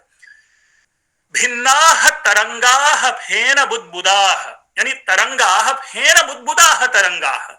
फेन, अब तो फेन तो बड़ा ही प्रसिद्ध शब्द है भाई। हम लोग जब भी कोई अपने कपड़े की साफ सफाई करने के लिए सोचते हैं तो जल में वो जो वॉशिंग पाउडर है डालते हैं और हाथ से ऐसे मिला देते हैं तो वो फेन उत्पन्न होने लगता है। वो तो एक रासायनिक प्रक्रिया है। लेकिन सामान्य जीवन में भी आप देखेंगे तो जल में जब एक साथ कई बुलबुले चिपटे होते हैं तो चिपटे हुए सारे बुलबुलों को हम फेन कहते हैं। ठीक है, अलग अलग अगर बुलबुले होंगे तो वो बुलबुला कहलाएगा, लेकिन वो छोटे छोटे दाने जब एकत्रित हो जाते हैं तो हम उसे फेन कहते हैं। तरंग शब्द स्पष्ट है, बुदबुदाह शब्द स्पष्ट है, तो कहते हैं तरंग बुदबुदाह, फेन बुदबुदाह, यानी जिस प्रकार तोयतः जल से, तरंगाह फेन बुदबुदाह भिन्नाह, न भिन्नाह। दूसरा शब्द है ना, यथा के बाद ना, यानी यथा तोयतः तरंगाह फेन बुदबुदाह तरंगाह न भिन्ना। पहले ही स्पष्ट बता दिया गया कि देखो भाई, जल जल ही है, चाहे वो फेन हो, चाहे वो बुलबुले हो, चाहे वो तरंग हो, वो पानी से भिन्न नहीं है, जल से बाहर उसकी सत्ता नहीं है, वो जल ही है। जल के विविध रूप हो सकते हैं। जिस प्रकार मनुष्य मनुष्य होता है, कभी वो शिशु होता है, कभी वो युवा होता है, कभी वो युवा से बाहर थोड़ा सा बड़ा होता है और कभी वह बूढ़ा होता है। तो मनुष्य मनुष्य ही होता है, उसकी अवस्थाएं वो भिन्न हैं। तो जल जल है, अर्थात जिस तरह से तरंग, फेन और बुलबुले जल से भिन्न नहीं है, आत्मनो न तथा भिन्नम विश्वमात्म विनिर्गतम, उसी प्रकार इस आत्मा से, अब देखिए विश्वम कहता है कि आत्मनः विश्वम न भिन्न, जो आत्मा से विश्व जो है वो भिन्न नहीं है, पृथक नहीं है, अलग नहीं है। और उसके बाद जो है आत्म विनिर्गतम। अब ये जो आत्म विनिर्गतम शब्द है, वि उपसर्ग है, उसके बाद निर उपसर्ग है, गम धातु है, रुक्ता प्रत्यय है। तो आत्म विनिर्गतम, आत्मनः, आत्मा से, विनिर्गत निकला हुआ, तेरा जो विश्व है वह उस आत्मा से भिन्न नहीं है। ये जो आत्म विनिर्गतम हम ले लें, इसके साथ तत्वम, आत्म विनिर्गतम जगत, आत्म विनिर्गतम अन्य सारे तत्व को ले लें। आत्म विनिर्गतम यहां पर केवल अनुवाद मात्र के लिए नहीं है, बल्कि ये अभिव्यक्ति के लिए है। पीछे भी उन्होंने विश्वम शब्द प्रयोग किया, पीछे भी उन्होंने जगत शब्द प्रयोग किया। तो जब हम आत्म विनिर्गतम विश्वम, ये विश्वम का विशेषण है कि उसी आत्मा से निकलने वाला जो वह विश्व है, ये जो जगत है, ये जो संसार है, ये जो बहुरूपता है, ये जो अनेक रूपता है इस जगत की, वह उस आत्मा से भिन्न नहीं है। अर्थात सर्वमिदं आत्मनि एव समाहित जो है उस आत्म तत्व का ही अलग अलग रूप है, लेकिन अलग अलग रूप होने के बावजूद भी वह आत्मा ही है। अर्थात जिस प्रकार फेन, बुलबुले, तरंग, स्यंदन आदि उस जल से भिन्न नहीं है, जल से पृथक तत्व नहीं है, जल से पृथक उनकी सत्ता नहीं है, उसी प्रकार इस आत्मा से जो निकलने वाले जो विश्व हैं, विश्व के विविध तत्व हैं, विश्व के विभिन्न कह सकते हैं कि गमनागमन है, वह उस आत्मा से भिन्न नहीं है। इसीलिए सर्वम खल्विदम ब्रह्म, सर्वम ये जो जगत जो है, जगदिदम सर्वम आत्मा एव, हम इस तरह से लेकर हम अपनी अभिव्यक्ति प्रदान करते हैं, अर्थात उस आत्म तत्व की ही सत्ता है, और जिसकी सत्ता नहीं है यदि वो भी परिलक्षित हमें दिखाई देता है, वो भी उसी आत्म तत्व का रूप है। क्योंकि फेन उठते हैं विलीन हो जाते हैं, बुलबुले उठते हैं विलीन हो जाते हैं, तरंगे उठती हैं फिर उस पानी में ही पानी की तरह हो जाती है। उसी प्रकार मानो उस आत्मा का ही ये तरंग, बुदबुद, फेन आदि जो है यह जगत है। आत्मा से भिन्न जगत नहीं है, आत्मा से पृथक कोई तत्व नहीं है। इसी एक भाव को यहां पर कहा गया। इसलिए यदि अगर हम कहते हैं कि मैं हूं, अगर किसी को मैत्व का यानी ममत्व जिसे कहते हैं, अहम भाव जिसमें है,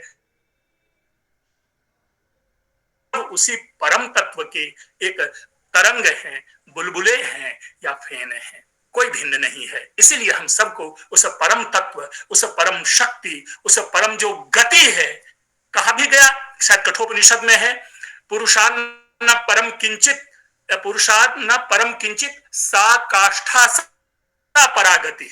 तो वही जो सा काष्ठा और सा परागति की जो अवधारणा है, कदाचित अष्टावक्र गीता के इस चतुर्थ पद्य के माध्यम से अभिव्यक्त किया जा रहा है। नेक्स्ट, तंतु मात्रो भवेदेव पटो यद्वद विचारतः आत्म तन्मात्र में वेदम तद्वद विश्व। पुनः देखेंगे कि जो मैंने बार बार कहा है कि रिपीटेशन की जब मैं बात करता हूं, विश्वम शब्द पीछे भी प्रयोग में है, अभी फिर विश्वम शब्द आया, और इसी तरह से जगत शब्द है, या फिर आत्म विनिर्गतम कह के उसी की ओर अभिव्यक्ति दी जा रही है ऐसे के लिए। तो ये एक बार बार अगर शब्द रिपीट हो रहा है तो हमें इसको कतई यह नहीं समझना चाहिए कि भाई क्यों रिपीट कर रहा है। हम लौकिक साहित्य में यह प्रश्न उत्पन्न कर सकते हैं कि कालिदास क्यों बार बार लिख रहे हैं, क्योंकि वो साहित्य है, वो पूरी तरह से एडिटेड होता है, वेल कंपाइल्ड होता है, कलेक्टेड होता है। लेकिन संवाद कभी कंपाइल्ड नहीं होता, कभी एडिटेड नहीं होता, और कभी क्या होता है कि कलेक्टेड नहीं होता। प्रवाह में निकलता है, प्रवाह में बोलते हैं, और इसीलिए ये प्रवाह है। देखिए, हमारे यहाँ संवादों में जो सजीवता है वह सजीवता ही अष्टावक्र गीता है।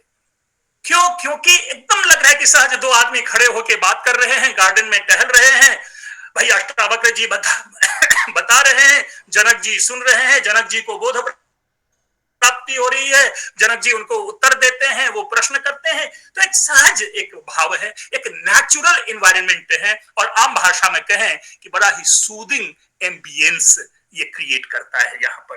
तो कहते हैं तंतु मात्र। भाई जब हम लोग तंतु शब्द की चर्चा करते हैं तो हमें तर्क संग्रह स्वाभाविक रूप से है मनोमस्तिष्क में आएगा ही। क्यों आएगा? क्योंकि वहां पे तंतु और पट की जो समवाय संबंध आदि पढ़ते हैं, तो ये तंतु मात्र, तंतु सभी जानते हैं धागा है, अर्थ विशेष की आवश्यकता नहीं है। भवे देव पटो यद्वत विचारतः, कहते हैं फिर यद्वत, वो यथा वाला ही फॉर्म हो गया कि जिस प्रकार, ठीक है। यद्वत पटह, पट वस्त्र जो पहने हुए हम लोग होते हैं, तंतु मात्र एव मतलब तंतु मात्र ही है, कहने के लिए यह कपड़ा है, लेकिन वस्तुतः तो तंतु है। भाई एक धागे को निकाल लीजिए, 1 मिनट में सारा का सारा कपड़ा जो है आपका इतस्ततः परिभ्रष्ट हो जाएगा। तो ये सब कुछ जो है वो तंतु की अभिव्यक्ति, जो तंतु की सर्जनात्मकता, तंतु की जो सृष्टि है, उसको हमने पट नाम दिया है। इस चीज को ध्यान रखना है। तट से पट, तंतु से बाहर पट नहीं है, तंतु नहीं तो पट नहीं। अब समझ लीजिए, मेरे ख्याल से बहुत आगे बोलने की जरूरत ही नहीं है कि इशारा किस ओर है। इशारा यह है कि अगर ये जगत जो है ये पट है और तंतु फिर कहने की का मतलब ही नहीं। तो आगे देखते हैं, यद्वद विचारतः, यानी भाई जिस प्रकार हम विचार करते हैं और जिस प्रकार हम विमर्श करते हैं, विचार से हमें क्या प्रतीत होता है कि जैसे पट, वस्त्र, कपड़ा, क्लोथ्स तंतु मात्र एव भवेत, तंतु मात्र ही होता है। मित्रों एक चीज और आप लोग कहेंगे, भवेत शब्द है, अर्थ तो होना चाहिए, सरल संस्कृत की दृष्टि से होना चाहिए, सजेस्टिव होना चाहिए, विधिलिंग प्रयोग है, लेकिन नहीं। हम जब प्रसंग में बात कर रहे होते हैं तो कभी कभी हमें उसमें अर्थ की भिन्नता हम लाते हैं। आप लोगों ने पढ़ा होगा पंचतंत्र का, आसीत गोदावरी अस्ति गोदावरी नदी तीरे एक विशाल शालमली तरु। तो क्या वहां पर अस्ति का अर्थ है लेते हैं? नहीं लेते। क्या अर्थ होता है कि गोदावरी नदी के तट पर एक विशाल सेमल का पेड़ था। अस्ति शब्द है लेकिन अर्थ क्या लिया? था, क्योंकि कथा है। तो इसी प्रकार जो बातें कही जा रही है, भवेद विधिलिंग जो है, जो सजेस्टिव है, हम इसके मीनिंग को सजेस्टिव नहीं लेंगे, हम इनको असर्टिव लेंगे, हम इसको अफर्मेटिव लेंगे। होता है, यानी जिस प्रकार तंतु से भिन्न पट नहीं होता, या पट जिस प्रकार तंतु से भिन्न नहीं होता, उसी प्रकार यह जगत, यह संसार आत्म तन्मात्रम एव, उस आत्म तन्मात्र, उस आत्म सत्ता मात्र ही है, वो आत्म सत्ता मात्र का ही रूप है। यानी जो आत्म सत्ता है, आत्म तन्मात्र जो है, यहां पर तंतु है, और जो विश्व है वो क्या हो गया? वह हो गया पट। तो जिस प्रकार तंतु से भिन्न पट नहीं, उसी प्रकार आत्मा से भिन्न यह विश्व नहीं। जो कहते ना सब कुछ, जो सारे चीज निकलने के बाद उसी में वो यथोर्नाभि सृजते गृह्णते च आदि वाला मंत्र अगर मुंडकोपनिषद का है तो उसको अप्लाई कर दीजिए यहां पर, कि अल्टीमेटली जो स्फुलिंग है, जिस प्रकार चिंगारी उसी अग्नि का है, उसी अग्नि में विलीन है, तो मानो अग्नि की चिंगारी उसी प्रकार आत्मा का विश्व, जिस प्रकार तंतु का पट उसी प्रकार आत्मा का विश्व, अर्थात दोनों में अभेद। और यही अभेद अद्वैत है, और यही अद्वैत जो कालांतर में हम लोग अद्वैत वेदांत के माध्यम से जानते हैं कि ब्रह्म सत्यम जगन मिथ्या जीवो ब्रह्म बना पर है।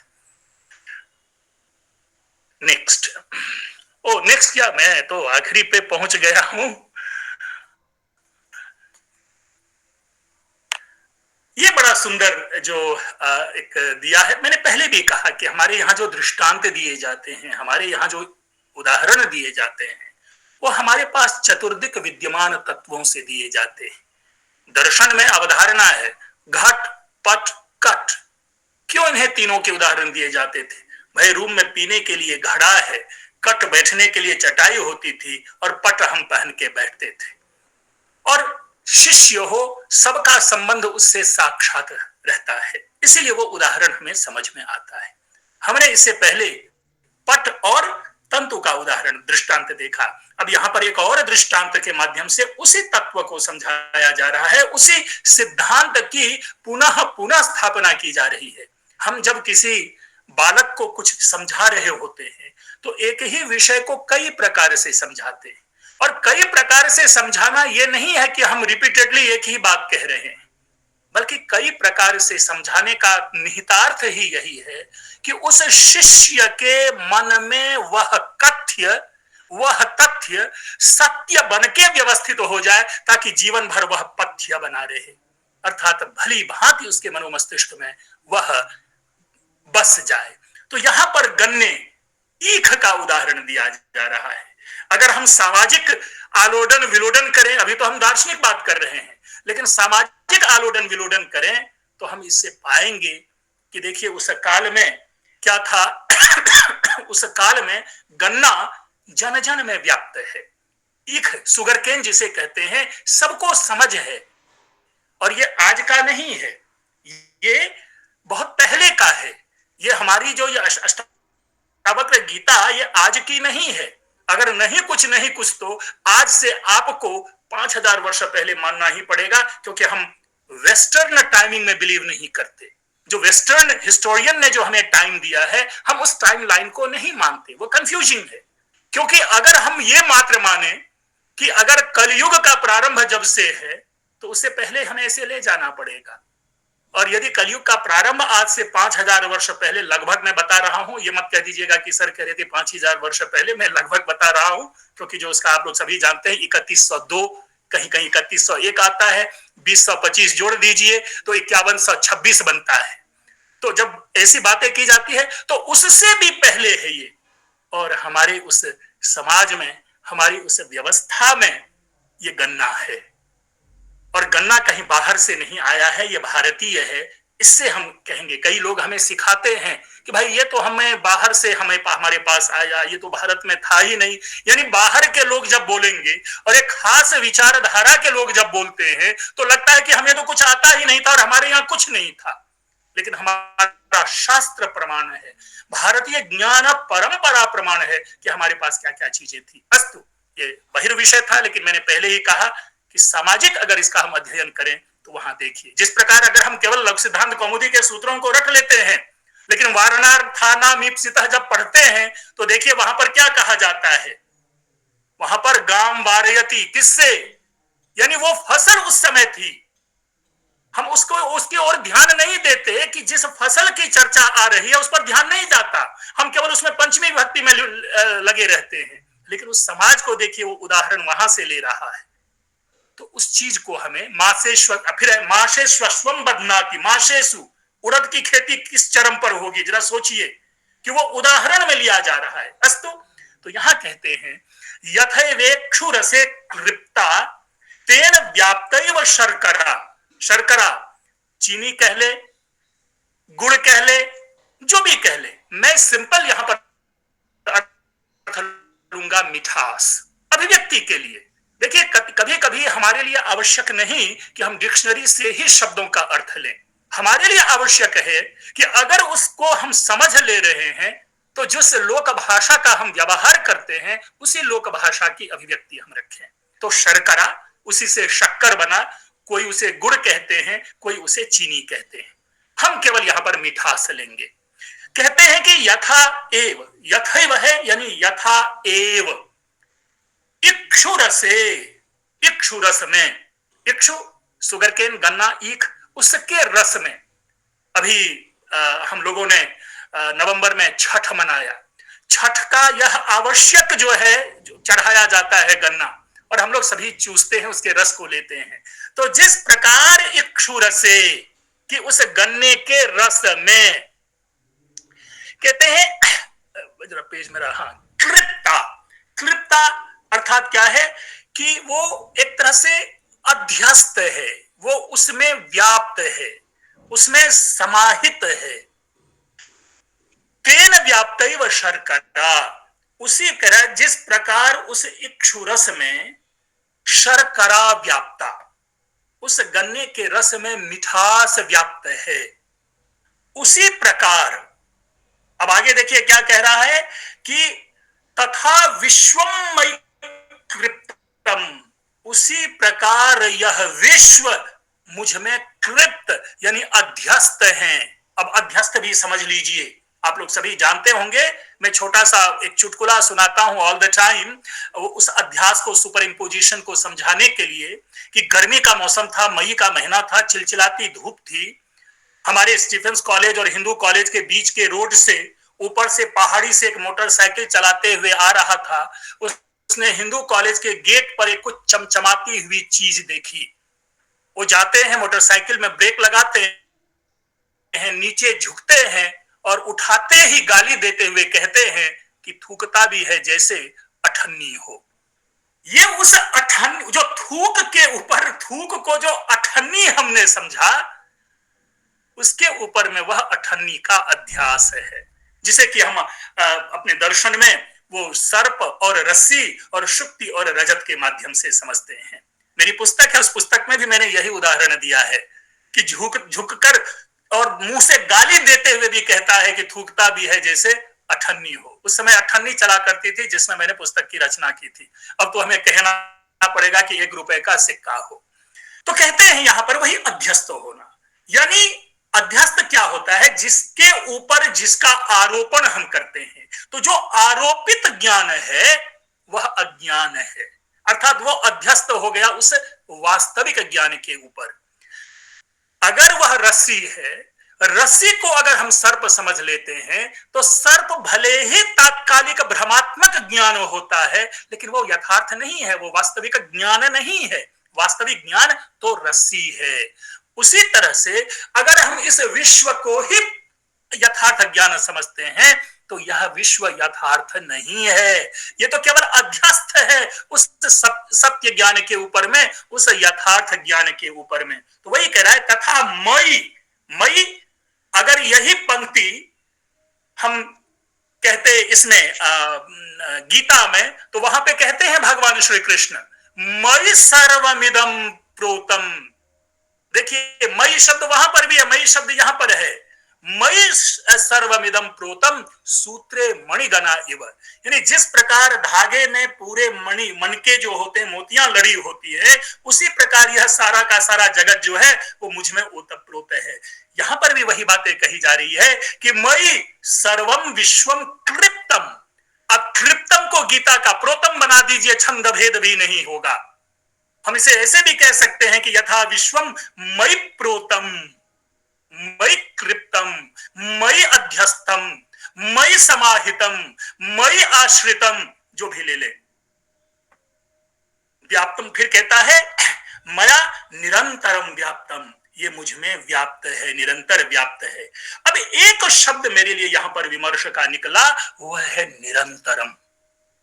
इसका मतलब ये है, मैं थोड़ा सा अब डिबेटेबल एक्ट कर रहा हूं यहां पर, कि अगर ये कहते हैं निरंतरम व्याप्तम, तो इसका मतलब संसार रूपी अज्ञान सदैव विद्यमान रहेगा, तभी निरंतरता होगी। ध्यान रखना है इस चीज को। तो निरंतरम व्याप्तम मई, अर्थात हम सभी के सभी जीव होंगे, अज्ञान के वशीभूत होंगे, हमारे अज्ञान का अपसारण होगा, हमारे अज्ञान का निराकरण होगा, और उस परम ज्योति स्वरूप जो सच्चिदानंद ब्रह्म है वह भासेगा, वह प्रकाशित होगा। मित्रों, यही इस पद्य का सार है कि जिस प्रकार गन्ने में मिठास व्याप्त रहता है, अर्थात गन्ने से मिठास को हम अलग नहीं कर सकते। न्याय फिलॉसफी समवाय संबंध कि ये जो है गन्ने से हम मिठास को सेपरेट नहीं कर सकते, ठीक उसी प्रकार उस परम तत्व से, उस ब्रह्म से, उस आत्मा से, उस सच्चिदानंद से, उस निरंजन से, उस शांत से, उस प्रकृते परह से, उस बोध से हम इस जगत को, किस आत्मविनिर्गतम जगत को, आत्मविनिर्गतम विश्वम को हम बाहर नहीं कर सकते। इसी में ओतप्रोत है। एक असत्य ज्ञान है, एक सत्य ज्ञान है। जब तक हमारे ऊपर असत्य ज्ञान का आवरण चढ़ा रहता है, तब तक कहते हैं मैं ही मैं हूं, मैं ही मैं हूं। लेकिन यदा किंचित बुध जन सकाशादवगतम तदा मूर्खोस्मि ज्वरों में व्यपगत है। पंक्ति में मिस कर रहा हूं, फ्लो में याद नहीं आ रहा है कि जब मैंने लोगों की संगति की, थोड़ा थोड़ा जाना, तब मुझे पता चला कि मैं महामूर्ख हूं। कदाचित भर्तृहरि का जो वह पद्य है वह भी इसके ऊपर आरोपित तो होता है कि जब तक हम अज्ञान के वशीभूत होते हैं, तभी तक इस विश्व, इस जगत की सत्ता है। जिस दिन उस अज्ञान से हम निकल जाते हैं, वही परम तत्व भासता है, वही चैतन्य भासता है। और ये सब का सब, पुनः मैं भर्तृहरि को उदाहरण में लाऊंगा, जब नीति शतकम का प्रथम पद्य वो कहते हैं कि दिक्कालाद्यनवच्छिन्नानंद चिन्मात्र मूर्तये स्वानुभूत्येकमानाय। ये स्वानुभूति पद में यहाँ पर देना चाहूंगा कि यह स्वानुभूति ही जो है यहाँ पर ये प्रमाण रूप में वह परम तत्व है। मित्रों, टेक्स्ट जो सिलेबस प्रेस्क्राइब किया था माधव जी ने, मैंने किसी तरह उस संसार सागर से मैंने पार करने का प्रयास किया। आप सामने है, लेकिन हाँ, बचे हुए 10 मिनट में जरूर चंदन जी के लिए भी कई सारे प्रश्न होंगे, मेरे लिए भी होंगे, और मैं समझता हूं किसी भी कार्यशाला, किसी भी व्याख्यान सत्र, किसी भी अकादमिक सत्र का असली स्वरूप होना चाहिए कि जो श्रोता होते हैं उनको प्रश्न पूछने का अवसर अवश्य मिलना चाहिए। तो मेरा दर खुला है, खुला ही रहेगा जब तुम मेरे पास आओगे। यानी मेरे ख्याल से जब आपके प्रश्न मेरे पास आते रहेंगे, मेरा दर खुला है। थैंक यू, आप सब लोगों का बहुत बहुत धन्यवाद। माधव जी को एक बार फिर से मैं धन्यवाद देता हूं कि कुछ अक्षर जैसे जो अवाक है, जिनके पास वाक नहीं है, उनको बहुत धन्यवाद। बहुत रुचि, बहुत आया। इतनी ऊर्जस्वल शैली में, आर्जव शैली में, और किन किन शास्त्रों का, चाहे वो न्याय हो, गीता हो, और कोई टेक्स्ट हो, साहित्य हो, वहां से लेकर के और कौन शब्द कहाँ पर किस अर्थ में है, इतना कंप्यूटर की तरह, मतलब आपकी मेधा की दाद देनी पड़ेगी। आप कई अनुभव हो गए सर, तो बहुत करने वाला सर आपका व्याख्यान था। सारे प्रतिभागी बहुत ही आनंदित हो रहे होंगे। और अब मैं प्रश्न आमंत्रित करता हूँ। जब आप प्रश्न पूछेंगे तो उसी से रत्नों की बरसात होगी। तो आप लोग पूछें अपने सवाल।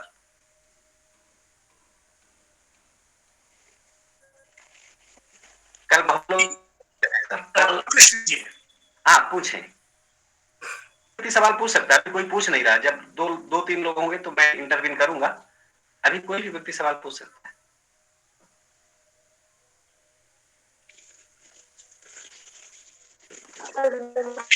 चंदन सर से 13 नंबर पर वो प्रश्न नहीं हुआ, जो मैं नाम नहीं जानना वो प्रश्न नहीं है।